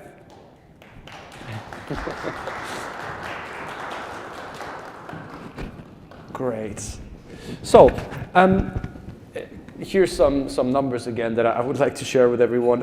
We conducted a study just a while back through Economist Impact, and we found that of 260 senior IT leaders, 90% agree that the potential long-term benefits and cost savings associated with implementing responsible AI far outweigh the initial costs. So again, rather than only the moral imperative, there's also really like a business question that makes it worth it. And I would like to start with really each of you with sort of a question to be answered in one line again. We talk a lot about ethics, we talk a lot about responsible AI, we talk a lot about trustworthy AI. Do we mean actually the one and the same thing, or are we referring to perhaps slightly different concepts here? And I'd just like to get started with you, Carrie. Sure. Trust is the human side, right? Trust are the people who you are trying to benefit. Are they going to accept the decision that the AI is making? The ethics piece of it, I think, is more on the building of the tool and the model to get you there. And making sure that is, we'll get more into this, I'm sure, but making sure that is a trustworthy process, an inclusive process, an equitable process. Thank you very much. Austin. Yeah, I think that they are probably different facets of something which is similar. And I think what's similar is kind of what we've always done with analytics. You start with data on one side, you get insights on the other. The processes in between need to be well-governed. If they're not well-governed, you do not get the right insights at the end. AI has some unique properties to it that make it more difficult to validate and see what's going on. But ultimately, yeah, I think it's all facets of governing that process of data to insights. And I'd agree with both of those angles that AI, from my perspective in healthcare and science-related research, is really at the beginning of understanding where it is. And so I see it as an opportunity to still grow those definitions and grow those distinctions to benefit science, to benefit health research. So I think it's still at the beginning to work those out for us. Interesting. Thank you very much. One of the sort of, one roundtable I participated a couple of months ago, there was sort of a discussion that we shouldn't be talking about trust in AI, but we should talk about trustworthiness. Because if we make that distinction, it basically puts the the proof and the necessity to prove, rather than sort of humans just trusting a particular system that is made to work and about making decisions about us, it puts sort of the burden of proof on the AI system. Does it resonate with you? It does resonate with me. And I wonder if that's where the burden of proof should be. I think you have to look at the model, right? Especially if it's a model where the decision at the end is impacting a human, in particular if that human is a member of a group that has been underrepresented or marginalized, and really thinking, okay, well, where did the model come from? Who built it? Was it inclusive? Did it incorporate the community that it's trying to impact? Where are the data coming from? Have biases been considered? And how often is that data being updated? And how often is that model being updated? And is that information transparent? All of which goes, I think, into trustworthiness of the model. Communicating that at the end user, I think, is pretty difficult. Absolutely. But will, depending on the use of it, go a long way to make people trust the decision that comes out of it. Interesting. Andrew, I remember actually our conversation leading up to this forum, we were talking a bit about sort of, still the topic of trust. And one thing that you mentioned to me is that in your position, the thing that's actually quite important for people being willing to engage with these models, for people being able to sort of, being able to benefit from them by applying them more widely, it's not only the trust, but it's also the perception of safety. So there is not only an objective thing about it needs to tick these and these boxes, but it's also the perception of it. Is that perception, let's call it perhaps a more public-facing element, is that something new, or do you feel that this has sort of always been there, or is it now maybe in the past years something that's just emerged? It's a great question. That was good that I said that before, so I'll build on that here. I think I'm going to take this a little bit to my role as a practicing physician, and the perception of trust in science is where I think a lot about this, and listening to and reflecting when we think about using AI in research and how biases may be introduced and being concerned about that with a new technology. Medicine as a profession is grappling with how biases have led to a lot of mistrust and a lot of bad outcomes, even without AI. So I think when we start thinking about AI, medicine is still thinking about sort of our traditional techniques, and where underlying data quality, underlying data availability issues have already led to inaccuracies in outcomes and models and predictions. So because of that historic distrust that may be there from foundational medicine, the perception of using AI is building on what isn't a perfect foundation to start with in medicine, and how we determine treatment and how we determine care for participants. That is amplified when you're in a research setting. So when you're in a consented research setting, your really bar is even higher for that transparency to the research participant, exposing what may really be a risk of harm. So when you're in a clinical care setting, you're always aiming to do no harm. In a consented research study, you're telling participants your participation may lead to harm. So everything around data use, everything around AI, I think the transparency and the communication there is key to learning, because in medicine, we're still at the beginning of learning what that will be and building the evidence base. Excellent, thank you so much. Austin, is that a similar sort of experience that you have as well in the public sector? Do you feel that there's perhaps even more pressure because it's, public? No, I mean, maybe I can come back to the original question on trust versus trustworthiness. And I think that this is getting to the heart of how AI is different than the rest of analytics. I mean, I think there's really two characteristics. One, the biases you see are new and different, and we're not accustomed to them yet. So there's, well-known biases in econometrics and statistics and so on, and you can correct for those things. With AI, we're getting our hands around it now. So bias is a big part of us trying to understand. I mean, as it was mentioned, bias has always existed. It's just we've created methodologies and ways to correct it or deal with it. And kind of more traditional analytics. We're dealing with that now with AI/ML. The other is exactly this difference between trust and trustworthy. I would never say, is my econometric model trustworthy? I would say, can I trust the results? But I wouldn't say trustworthy. That's almost like an attribute you would give to a person, right? And that's the idea. AI has this veil over it. It is a black box. You can't explain or interpret what's going on in many instances. And I think that's what it's getting at. And we need to spend a lot more time making AI explainable and interpretable so that we get past that and it becomes much similar to, again, traditional analytics where we spend a lot of time trying to figure out, as scientists and so on, well, why is this model working? What exactly is going on with it? I'll be particularly interested to know more about sort of these steps that you mentioned to sort of understand biases and sort of remove them and ensure that decisions you make are as much as possible free of bias. Could you? Well, I mean, just again, these are just the traditional disciplines within statistics, at large. But then, at least in my domain, in finance and economics, it's econometrics.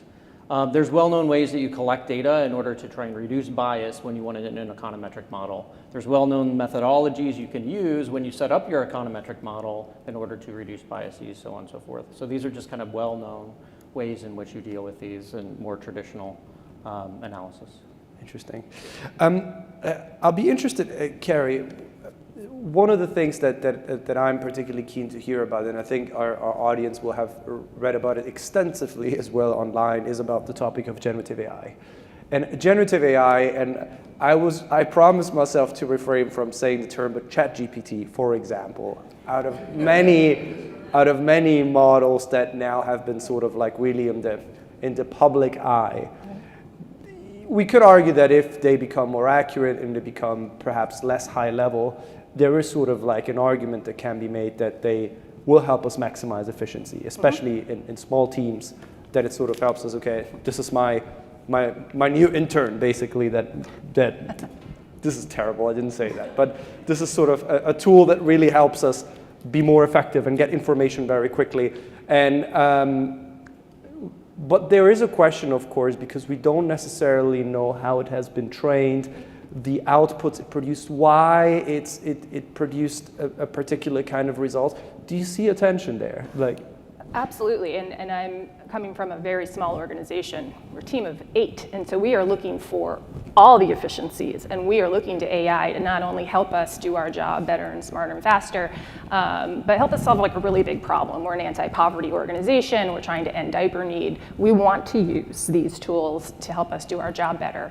But a couple of articles that have come out, I'm sure people have seen them, about people's experience with these generative AI tools have been a little disconcerting. And when you get back to trust, it really comes back to the human side. If we want to use these tools to help people, we have to, A, trust them, and be confident that we can take whatever result we're getting from them, and use them within our strategies and feel confident that they're accurate, not biased. And I'm not sure that the most recent news regarding generative AI, at least on the chat side, instills a lot of confidence around that. Interesting. Andrew, any thoughts on that as well? I was scratching down. So when you talk about when we don't understand for AI how things are trained and why it produced a particular result, I just have to draw the parallel again to that is true in a lot of science, right? So science writ large, we still have reproducibility problems. We still can't validate. We still can't really understand methodology used to generate a lot of data that physicians rely on, research relies on. So I think the conversation around ChatGPT and generative AI, I have loved bringing up the uncertainty that still exists in science, that this is all still an experiment. Just like that is an experiment, we're still learning in the methods that we use in traditional science. Our goal at all of us building our research platform has been to make tools available that allow reproducibility. We believe the cloud-based architecture we're building, we believe that the tools we're providing to researchers can work for AI and really give a path to giving researchers a platform where they can also show reproducibility around that, like other technologies, like other analytic techniques. So very exciting. We like to be there, but drawing back to the point that all of science is still at that hypothesis and really need to build better reproducibility arguments for all scientific conclusions. Does that mean basically this element of reproducibility and sort of tracing back sort of what a certain AI tool developed, does that mean that sort of we would be thinking about, correct me if I'm wrong please, about implementing these generative AI tools for scientific discovery? Is that what you're saying? I've heard people hypothesizing they can be used that way. I've heard them talk about the limitations that people have in interpreting their results. How can you use generative AI to better understand those results, and how you would then build another hypothesis test on, I think is a real opportunity. And we don't want to close that door for scientists, because there's so much more data today in new models of data collection that really are at scale, that new methods, including AI, need to be an open door for inquiry and hypothesis testing. Interesting. One person that I was at a roundtable two weeks ago, who was kind of like a computer scientist, retired, but has been following the developments in AI, not only generative AI, but AI more broadly, said to me a sentence that I thought was quite interesting, and that is, if we want to use these tools for the purpose of efficiency, then we should only ask them questions to which we already know the answer to. Austin, do you agree? Okay, good question. Should we only use it? No, I don't think so. I think that, interesting. I mean, we're at the first stages of this. I think that you're going to see an explosion of using AI models to do more traditional science. And again, I mean, just for example, correlations. You can show correlations. That doesn't mean causation, right? But we've developed methodologies to try and look for causation with instrument variables and other things like that. And again, these are kind of standard techniques that have been developed in the social sciences and statistics and econometrics and so on. We're going to get there with AI. I think we are. And then as we get to that place, it's going to open up a lot of possibilities in science.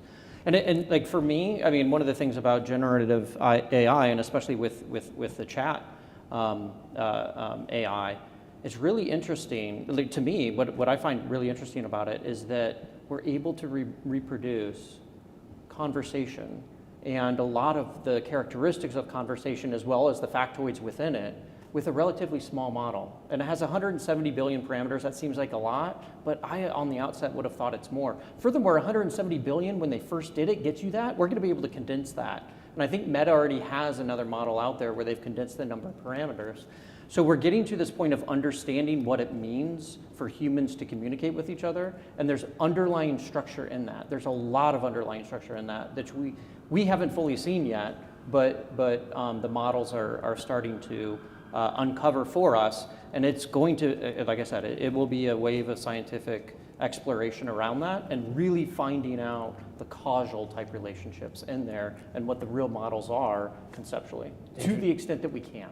Interesting. Laura, I have a question for you, but I first want to ask a follow-up one. If we talk about like, you know, this explosion of these models and the widespread use, scientific discovery, sort of new knowledge creation, then I wonder, there's a bit of a question, and that brings us to the topic, of course, of accountability, right? Sort of, if we talk about accountability, I might be a single user that uses it in a particular kind of way to fulfill a task. Then who is it responsible for that? Is it me or is it my organization? I don't know who wants to go with this one here. There's no easy answer to that. I asked it on purpose. No, it's a great question, and I want to sort of piggyback off of some other things that were said about it only getting you so far, right? But say your chat, it's writing your emails for you. I know I would never, great, write the email for me. I'm still going to read it, and maybe this gets to your question about, you know, only ask it questions you know the answer to, right? You know what you want that email to say, but you're still going to read it before it goes out. Maybe that's just me not being trusting it yet. But for me, a small organization, if I'm using this information to make decisions about strategy, about how we're going to go to market and get diapers out to people, that is that is on my organization. We've chosen that strategy to go forward. And we've chosen to use AI to conduct our business. And that is on our organization. Thank you, Carrie. Do you find that there's maybe a bit of a tension potentially between, on the one hand, the sort of innovation, experimentation, and efficiency, and on the other hand, ensuring that we're just going to use it in a way that is trustworthy, that is safe? And is there some kind of, yeah? Oh, absolutely, and especially in the human services field, where you want to be extra sure that the decisions you're making to help people are fair and equitable and are human-centered. And human-focused. And so I think in this field we would have a much longer way to go before we really fully accept decisions made by and through AI. Interesting. I'll reflect just a little bit in terms of a research approach. As a scientist, when any way we're using another new methodology to capture data, whether it's AI or a different survey or phone, computer-assisted telephone interaction to gather data, we want to stay true to the same principles of validating that model and understanding that the data capture means the same thing. So earlier we had a discussion about data quality. I think it's those principles of data quality should not be bent for AI, and we may need to adapt or develop new methodology to address it, but the foundational principles of governance and quality really we should stand on those as we evaluate new AI tools as well, no matter what the outcome. Interesting. And let's leave generative AI apart for a moment. Let's focus more on sort of what we're dealing with today. How do you ensure, and that's a question for you, Andrea, that what are sort of the mechanisms for transparency that you see working at the moment? I think in my world, in my life, it's about participants and how we engage participants in our research study. And that means we're being very clear in our consent and that we're engaging them longitudinally so they continue to participate. So old research models, I heard someone before talking about, being the subject of research. That is not our goal. Our goal is engaging the participant and really keeping them invested. I think everyone can think about whether it's recruiting or what you're doing. That early upfront cost is high. You want to get someone in and pay that cost upfront and keep them engaged. So when we're talking about retention in our study, retaining participants, how we use AI is going to impact that trust. How we use AI and engage the participant is going to ultimately affect opportunities we may have to lower our bottom line, but also put people at risk if they don't trust it. So I think we want to invest and not be blind to it, to not lose opportunities like automation and improvement, but do it in such a way that we're able to continue to engage transparently with a very diverse group of participants. And that's a balance that we have to experiment with, test hypotheses in, and proceed with caution, I think. That's fascinating. And Austin, the final question before we go to the Q&A is, there is, I think, and I completely agree with sort of Andrea's point of the proceeding with caution. And when we scale, right, when we sort of because the promise of AI, it's in part, it's like the automation, right? It's sort of we automate certain functions and we make it bigger and bigger because that allows us to scale efficiency across of the whole organization. And what are sort of the checks and balances there that you think we need to adopt? When is it sort of that we tick the box and say, okay, this is fine, so we can expand this a little further? Maybe we need to go back in half a year and reassess, but what sort of... So I think we're still getting our arms around, governing AI. And maybe I can point out some things for the audience, because you can look them up afterwards. But in the federal space, and by the way, these are, everything I say is my views. It's not the views of the SEC. Course. I'm required to say that. But in any case, within the federal government, there's a couple of executive orders. If you haven't looked them up and you want to know what's happening in the federal space, these executive orders, 13859, 13960, they help us in the federal space think about ethics and so on. And then NIST just put out their AI risk management framework, which will probably, it's very similar to what the executive orders say, but that is going to help set up a standardized framework to assess AI and the ethics of AI. There's a number of things in there. It'll look familiar to the way in which you would normally deal with analytics, and that's why I keep going back to it.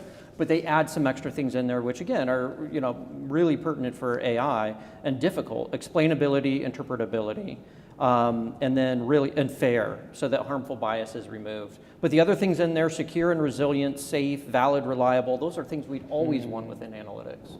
So in any case, that's kind of a framework. We're starting to think around it. NIST has something out now. I would point to those things as kind of the state of the art and what we're doing in the federal space. Excellent. Thank you so much. It's been really fascinating. We have now a couple of minutes for audience Q&A. Yes, of course. You just over there. A microphone is coming for you. Thank you. So this is a topic that I'm very interested in because I often get hired after a tool has been made to check how equitable it is. And in my experience, the tools reflect the biases of their creators. And too often, creators develop these tools with great intentions, and then when they confront the reality of releasing them to market, they realize that, oh, it actually doesn't serve my population. Because every decision you make about data, what variables to include, how you code them, how you name them, how you choose to use them, your analytical decisions, your modeling, which models you choose to use or not, even using the term marginalized. Who does that serve exactly? And in my experience, how we define bias in terms of statistics and analytics is very different from the reality that there is bias socially and politically and economically. So how do you all, I have several questions, but how do you all make those things match? How do you deal with the fact that data is political? How do you balance the fact that in analytics and you are looking for generalized patterns that are applicable and that can be reliably reproduced time and again, but you have to balance that with cultural specificity and understanding if you are committed to equity, you need to be able to make sure that that translates across culture. So in thinking about like you with diapers, if I wanted to generate a model that predicts the probability of pregnancy, the way I would do that for a black woman is very different than the way I would do it from a white woman, because black people have very different ways of handling and dealing with pregnancy, down to their purchasing behavior, down to finding who their doctor is. And so, but that costs money. And too often, we really don't prioritize the social biases up front and first. So, my questions are, who is in this room is actually putting the ability to address social biases in AI, in your models, in your products first? Who is making the business case for investing in communication around transparency, around who benefits, around who is having to sacrifice? Who are you accountable to in developing these models, especially if you're using information from unseen and historically underestimated populations? And then in dealing with cultural specificity, how do you balance the principles of data quality with very important cultural norms around data, around collection, around sharing, around certain things that are very private that people don't necessarily know that they are consenting to giving? Okay. Yeah. All right. I would love to. Yes, please. To start. That's all yours. So we at the Diaper Bank, we are again a small but mighty team. There are 8 of us, and so we aren't doing any AI modeling ourselves. We work with larger partners like IBM to help us create models and considering and incorporating our data, right? And so it starts with our own data. And before we even collected a single piece of data from our partners regarding who we were distributing to, we created a set of guiding principles around our data that consider a lot of the things you just brought up. One, first and foremost, our data will never be a barrier to a person who needs services or needs diapers. We're never going to have a data collection instrument that, right, if you are not willing to give that information, you're still going to get diapers. 2, transparency. It's not our data. We're getting it from others. We share it. It's going to be available to whoever wants it. When we are a bigger data team, meaning more than just myself, we will share it in better ways. And equitable practices. We want to make sure, again, that we are including our partners and the communities that they are serving in our data practices. Every evaluation, every survey that we develop is developed in partnership with them. with the communities that we're serving. Any strategies that we are then developing based on the data that we've collected, and we merge it with data from the census. Again, we had a wonderful conversation with our colleague from the census. We want to understand the biases in those data as well. So when we bring our strategies that are based on the census data and our data conjoined, we can talk through what we know about the data, why we think it might be underrepresenting certain populations in certain zip codes, and we can get very specific about it. We want to be transparent about what we know the data are and what they are not. And so we are trying, again, the models are pretty basic at the diaper bank at this point, but we are committed to making sure that anything we are developing on the data side that would have any kind of an impact on the people that we are serving, that they have been included in the process up front and in the beginning, in the building of that model. Did you want to comment on that? I mean, maybe just very briefly that, well, first of all, in the SEC, the information we collect is mainly from our registrants, which are large financial firms, and then all the way to smaller ones and so on. But yes, bias is it's not only in the models itself, it's in the data and the data that you're collecting and so on. And the less you know about what's going on in the model, the less you really are aware of what those biases are, and you need to be extremely careful. And perhaps in certain instances, it's not possible to understand what the biases are, which is kind of why this is a really hot topic, and a lot of people talk about it because it's very difficult. And then, do you even use the model or not? So it's difficult. And then I'll speak just briefly about the All of Us Research Program's foundation from the Precision Medicine Initiative. So the human genome was sequenced around 2001, and by the year 2015, when President Obama introduced the Precision Medicine Initiative, the availability of genome sequences worldwide were still over 95% Caucasian, 95% white. Just the availability wasn't there. So as a physician who trained during that time practicing precision genome-based medicine, the disparities that data availability introduced were directly tied to sequence availability. For example, if I saw someone with atypical diabetes and I received their result, I sequenced them and received their genetic result, that result was being interpreted against the data availability of a Caucasian population. So any individuals from communities of color, non-represented populations, I almost always got back variant of uncertain significance or just not good data that could guide their clinical care, large disparity. The Precision Medicine Initiative recognized that, saw that disparity, and invested federal dollars in developing the All of Us Research Program, aimed at creating not a representative sample of the country like NHANES and some other large models are very statistically representative, but on overrepresenting communities traditionally underrepresented in research and being intentional about gathering data on social determinants of health, both through direct surveys as well as data linkage and passive data linkages to large publicly available data like the census, like other things that we're trying to bring into a research environment and create that open hypothesis testing situation where participants are directly engaged. Because we consent and longitudinally engage our participants, we're setting up the environment. We don't have the solution yet, but creating the environment of an engaged longitudinal cohort, gathering data both passively and actively, and creating a cloud-based analysis environment to begin to address some of those things.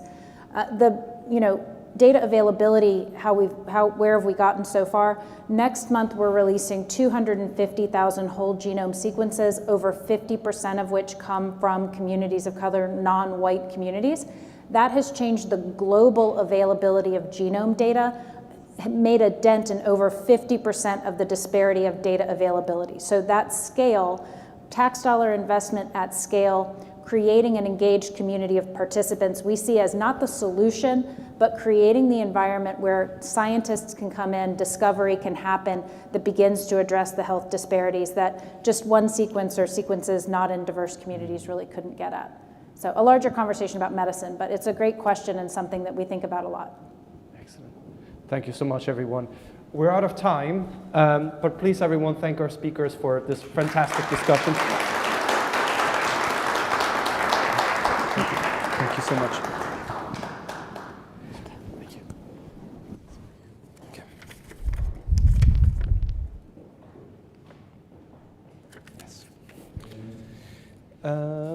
Okay, great. Well, we are now going to have our second debate, which is for a motion that we have prepared on the topic of data protection and innovation. I would just need it blended in here. Great. So the second motion that we're going to have, we're going to vote for it, and then we're going to debate it similar as previously. It's not on the screen, but I'm just going to read it out loud. Here we go. The second motion goes, this House believes data protection impedes innovation. Okay? I see a couple of smiles here emerging. Oh, God. I'll start again. This House believes data protection impedes innovation. Okay. Data protection impedes innovation. All right, so let's vote. Who believes that data protection impedes innovation? Raise your hand. Okay, it's not as clear-cut as I thought. So 1, 2, 3, 4, 5, 6, 7, 8, 9, 10. Who believes it's not the case? So, okay. 1, 2, 3, 4, 5, 6, 7, 8, 9, 10, 11, 12, 13. Okay, you're slightly in the majority, but it's not as harsh as the last. Okay, so I would say let's start with the people that believe that data protection impedes innovation. Who would like to go first? Yes, sir. So I think this is another one of those nuanced things like we talked about before where it's, culture and talent. I think it slightly impedes innovation, and who cares? I think it should, right, impede innovation. I think that just innovation for its own sake and unrestrained is a danger potentially, and having a little bit of impedance to that, I don't think is a big deal. So while I agree with the statement, I don't view it as a problem. Interesting. Okay. Who would like to go next?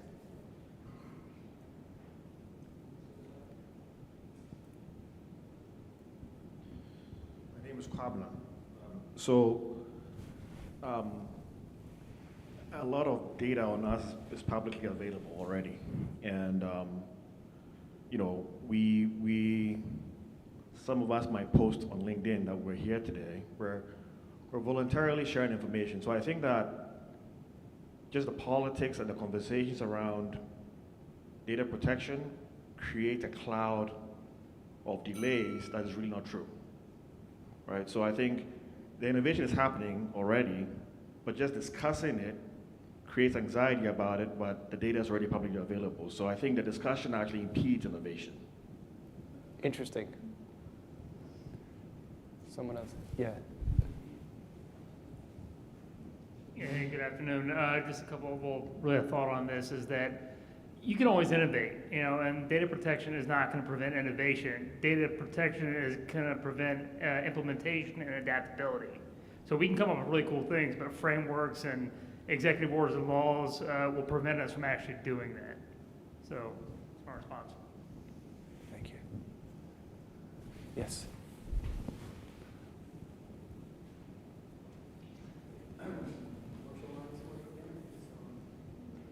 Is the microphone working?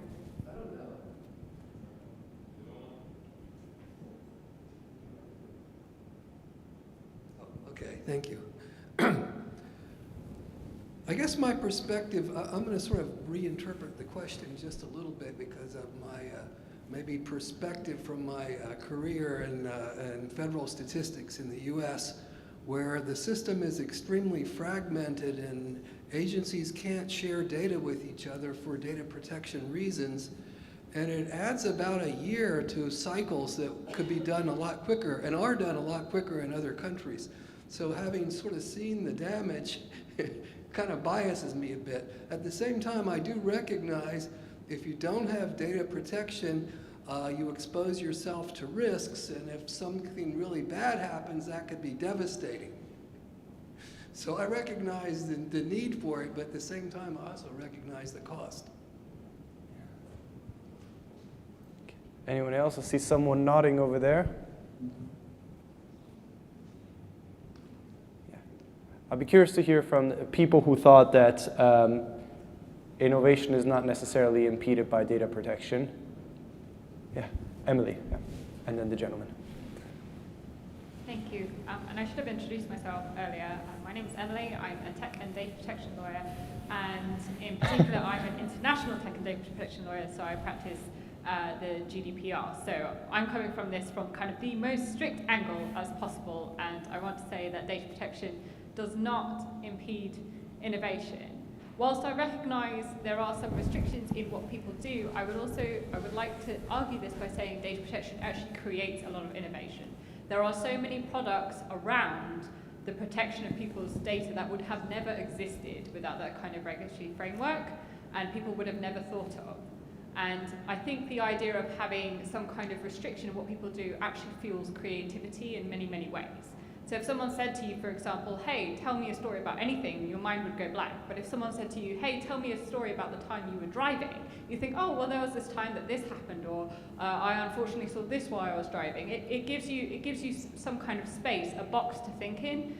So data protection does, it narrows the circle in where you're thinking, but that actually helps you think creatively, and it helps you think creatively with, I would argue, necessary safeguards whilst also creating new products.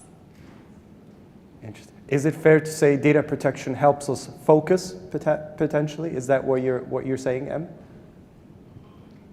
Yeah, it helps us focus innovation in areas that we need innovation. So we wouldn't be having necessarily chats around data ethics, which is almost an evolution of data protection, without that kind of framework in place already. That's sown the seed, that's created those ideas. So it's just kind of created innovation in different channels.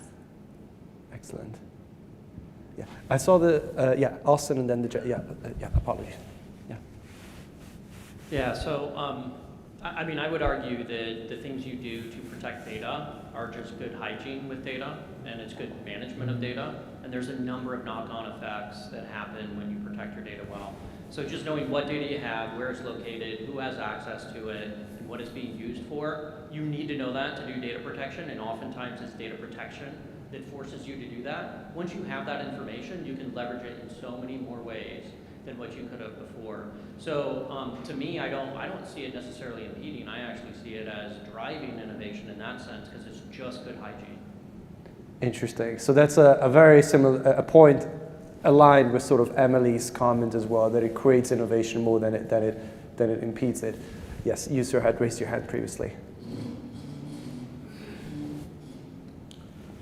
Again, I'll say data protection doesn't impede innovation. And I will try to use one phrase: everyone don't need every data. In a question of innovation, not everyone thinks for everything. I'm thinking for motor vehicle traffic system. Somebody else is thinking for war crime law. So the two areas are far behind, and there is a very big gap.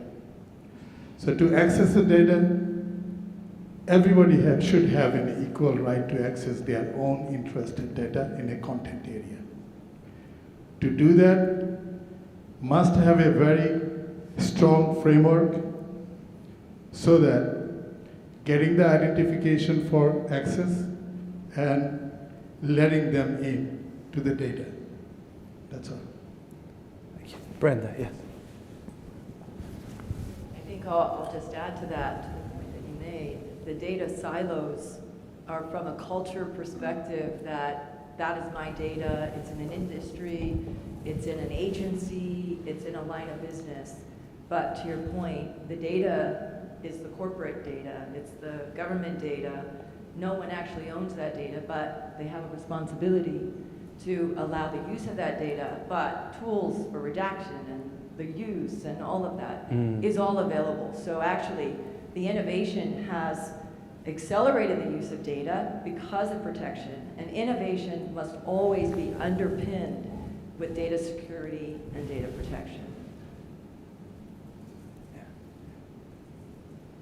Someone has any follow-up points on that? I'll be very curious to hear about people who have a very strong opinion that data protection sort of has, there we go. Thank you. Thanks, Andrea. Okay, sorry, Andrea, again, NIH. I won't say it's very strong, but I'll give just a different perspective on the experience of rare disease communities and the effect of the HIPAA Privacy Act. You know, health data, is it really different? Did it need the Health Information and Privacy and Portability Act? Maybe, maybe not, I think is the answer from rare disease communities. The reason being, you can't discover until you can aggregate people who have a very rare disease. And so many different rare disease advocacy groups have said, this law is literally killing us. That, you know, protecting and not sharing health data because you think it's different, because you think it's scary, because you think it's gonna hurt someone, has killed our children, has not let us aggregate as a group, has not let us use data that, with sufficient removal of identifiers, whether it's HIPAA or not, could really benefit communities. So I will give the example that there's a loud groundswell of interest from particularly rare disease communities saying, please stop protecting us so much, you're protecting us so much, you're killing us. So there is that from rare disease communities that we hear. That's an excellent point, very valuable. Anyone has any reactions to that or any points to make? So the question that I would have as a result of that is, what kind of mechanisms do we need to put in place in order to facilitate potentially sharing of data for certain, yes, and I see someone with raising a hand. Nandita here, also NIH. That's my CDO right there. But this is where I think trustworthy AI actually really plays a big part here, where you can inform the representation in your data by looking at explainer models, looking at representation for fifth rules, the different tools you have to see what the skew in your data is, or the punch or power certain variables have. And then you can go back and inform your data set and say, I need to augment my data set in a way that's fair, and hopefully you have collection processes where you can build guardrails to collect data defensibly to augment your data set using that.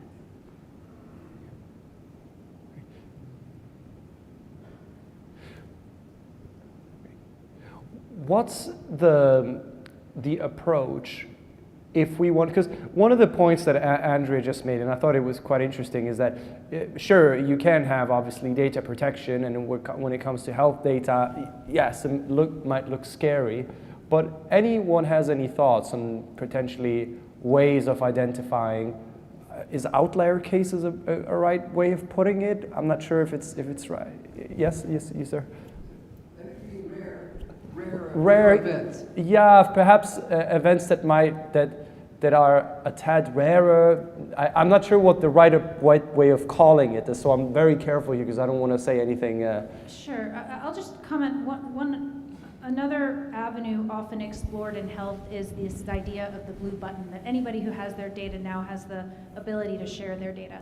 I think that is not an equitable access issue. The tools we have, the ability to share data, is not equally shared across communities from disparate backgrounds, communities with different access to technology, communities that are maybe under-resourced. So I think it's a step in the right direction that we're saying, hey, the laws, the protection the government's put in place around health data aren't hurting you because you can just choose to share it with whomever you'd like.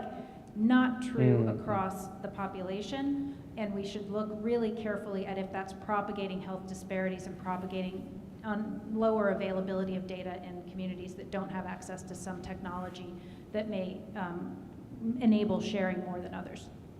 So the impact of technology is not equitable. Anytime you're putting in place data sharing policies, HHS policies have a huge emphasis on equity and thinking about how it will be equitably or not equitably applied. Interesting. So would the answer to that be that perhaps users, I say users, that's a tech guy, sorry, that potentially citizens or like data subjects should have more control over deciding to whom they should share it with, putting it out there? Any thoughts? Yes.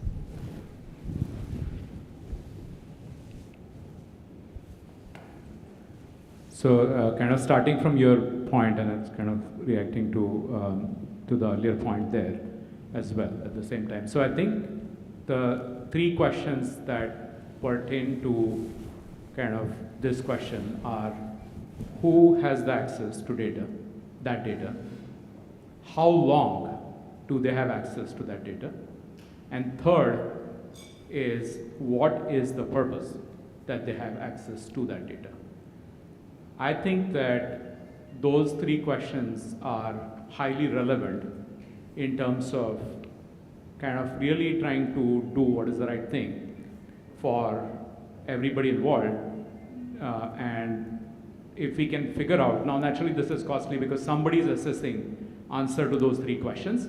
And so you're kind of relying on those processes and those mechanisms and whoever that entity is to make that right decision. But if we can do that a bit more systematically, and again, I have financial services background, to your earlier question there, we really would ask those questions very regularly with any form of AI that was being deployed, with any models that were constructed, and at least examine those models more seriously on things that need to be investigated, some of which you pointed out, the communities and the impact on them, and all of those types of things. So I think there is a framework that to me feels relatively straightforward around maybe those questions that can be established, and you can kind of arrive at good conclusions based on that. And your last question there in terms of, do people have the ability to control how their data is being used and not? I totally think absolutely.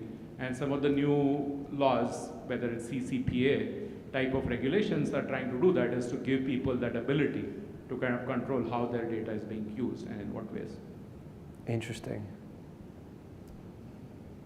Any further points? What's people's opinion on, say, data wallets that function through decentralized technologies?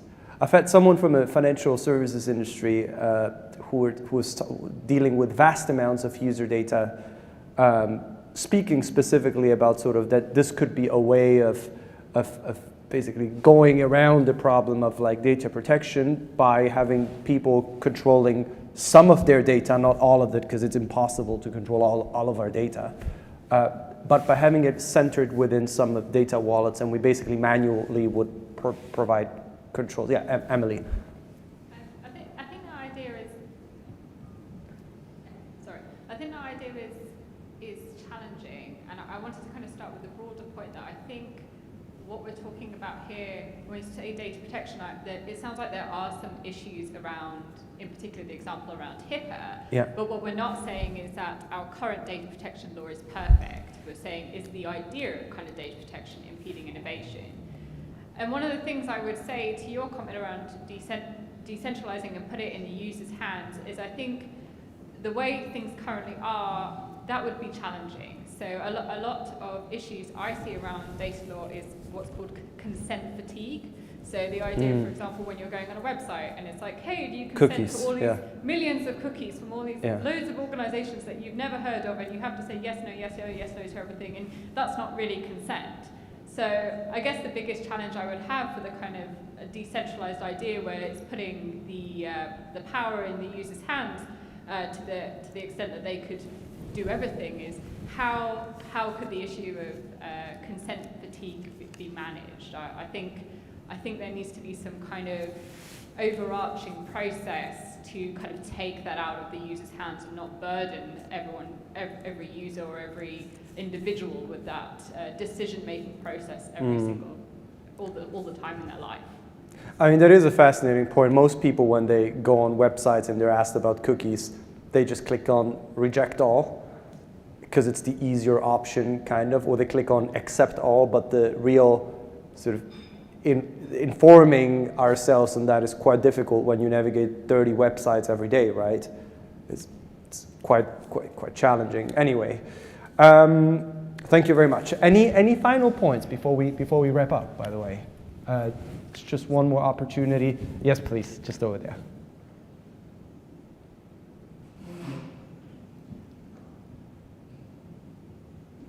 Hi everyone, my name is Farah Islam. I work in the trust and safety space, especially for social media companies.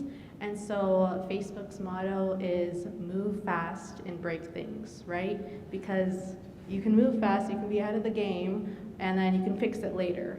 But I would say that why can't we just move with intention? I think the thing with innovation, and especially data protection, is that, or what we've been discussing this whole day, is that data bias is prevalent and we still don't know the solution to disseminate it or reduce it. And I think in that sense, why not we figure out that first with data protection so that we can not reduce the innovation, but center the innovation for good. Because the people that we're impacting are biased based on what company cultures we have. So inevitably, why don't we just move with intention? Thank you. That's a great thought. Fantastic. Well, thank you so much for everyone really to contributing for this discussion. I've really enjoyed it. I'm now going to sort of wrap up the forum, and I would like to invite you just outside. I received a note here that says we have a cocktail reception at the end of the corridor. And I would like to take this opportunity to thank everyone, thank our members of our audience, of course, thank our speakers, and of course thank IBM again for making this discussion possible in the first place. I would like to encourage everyone who is here in the area to visit us as well for our next forum that will take place on April 4th in Boston. It's going to take place there in person, but we will have as well an option to join remotely if you wish to do so. Other than that, thank you so much for joining us, and I hope to see you back very soon. Thank you.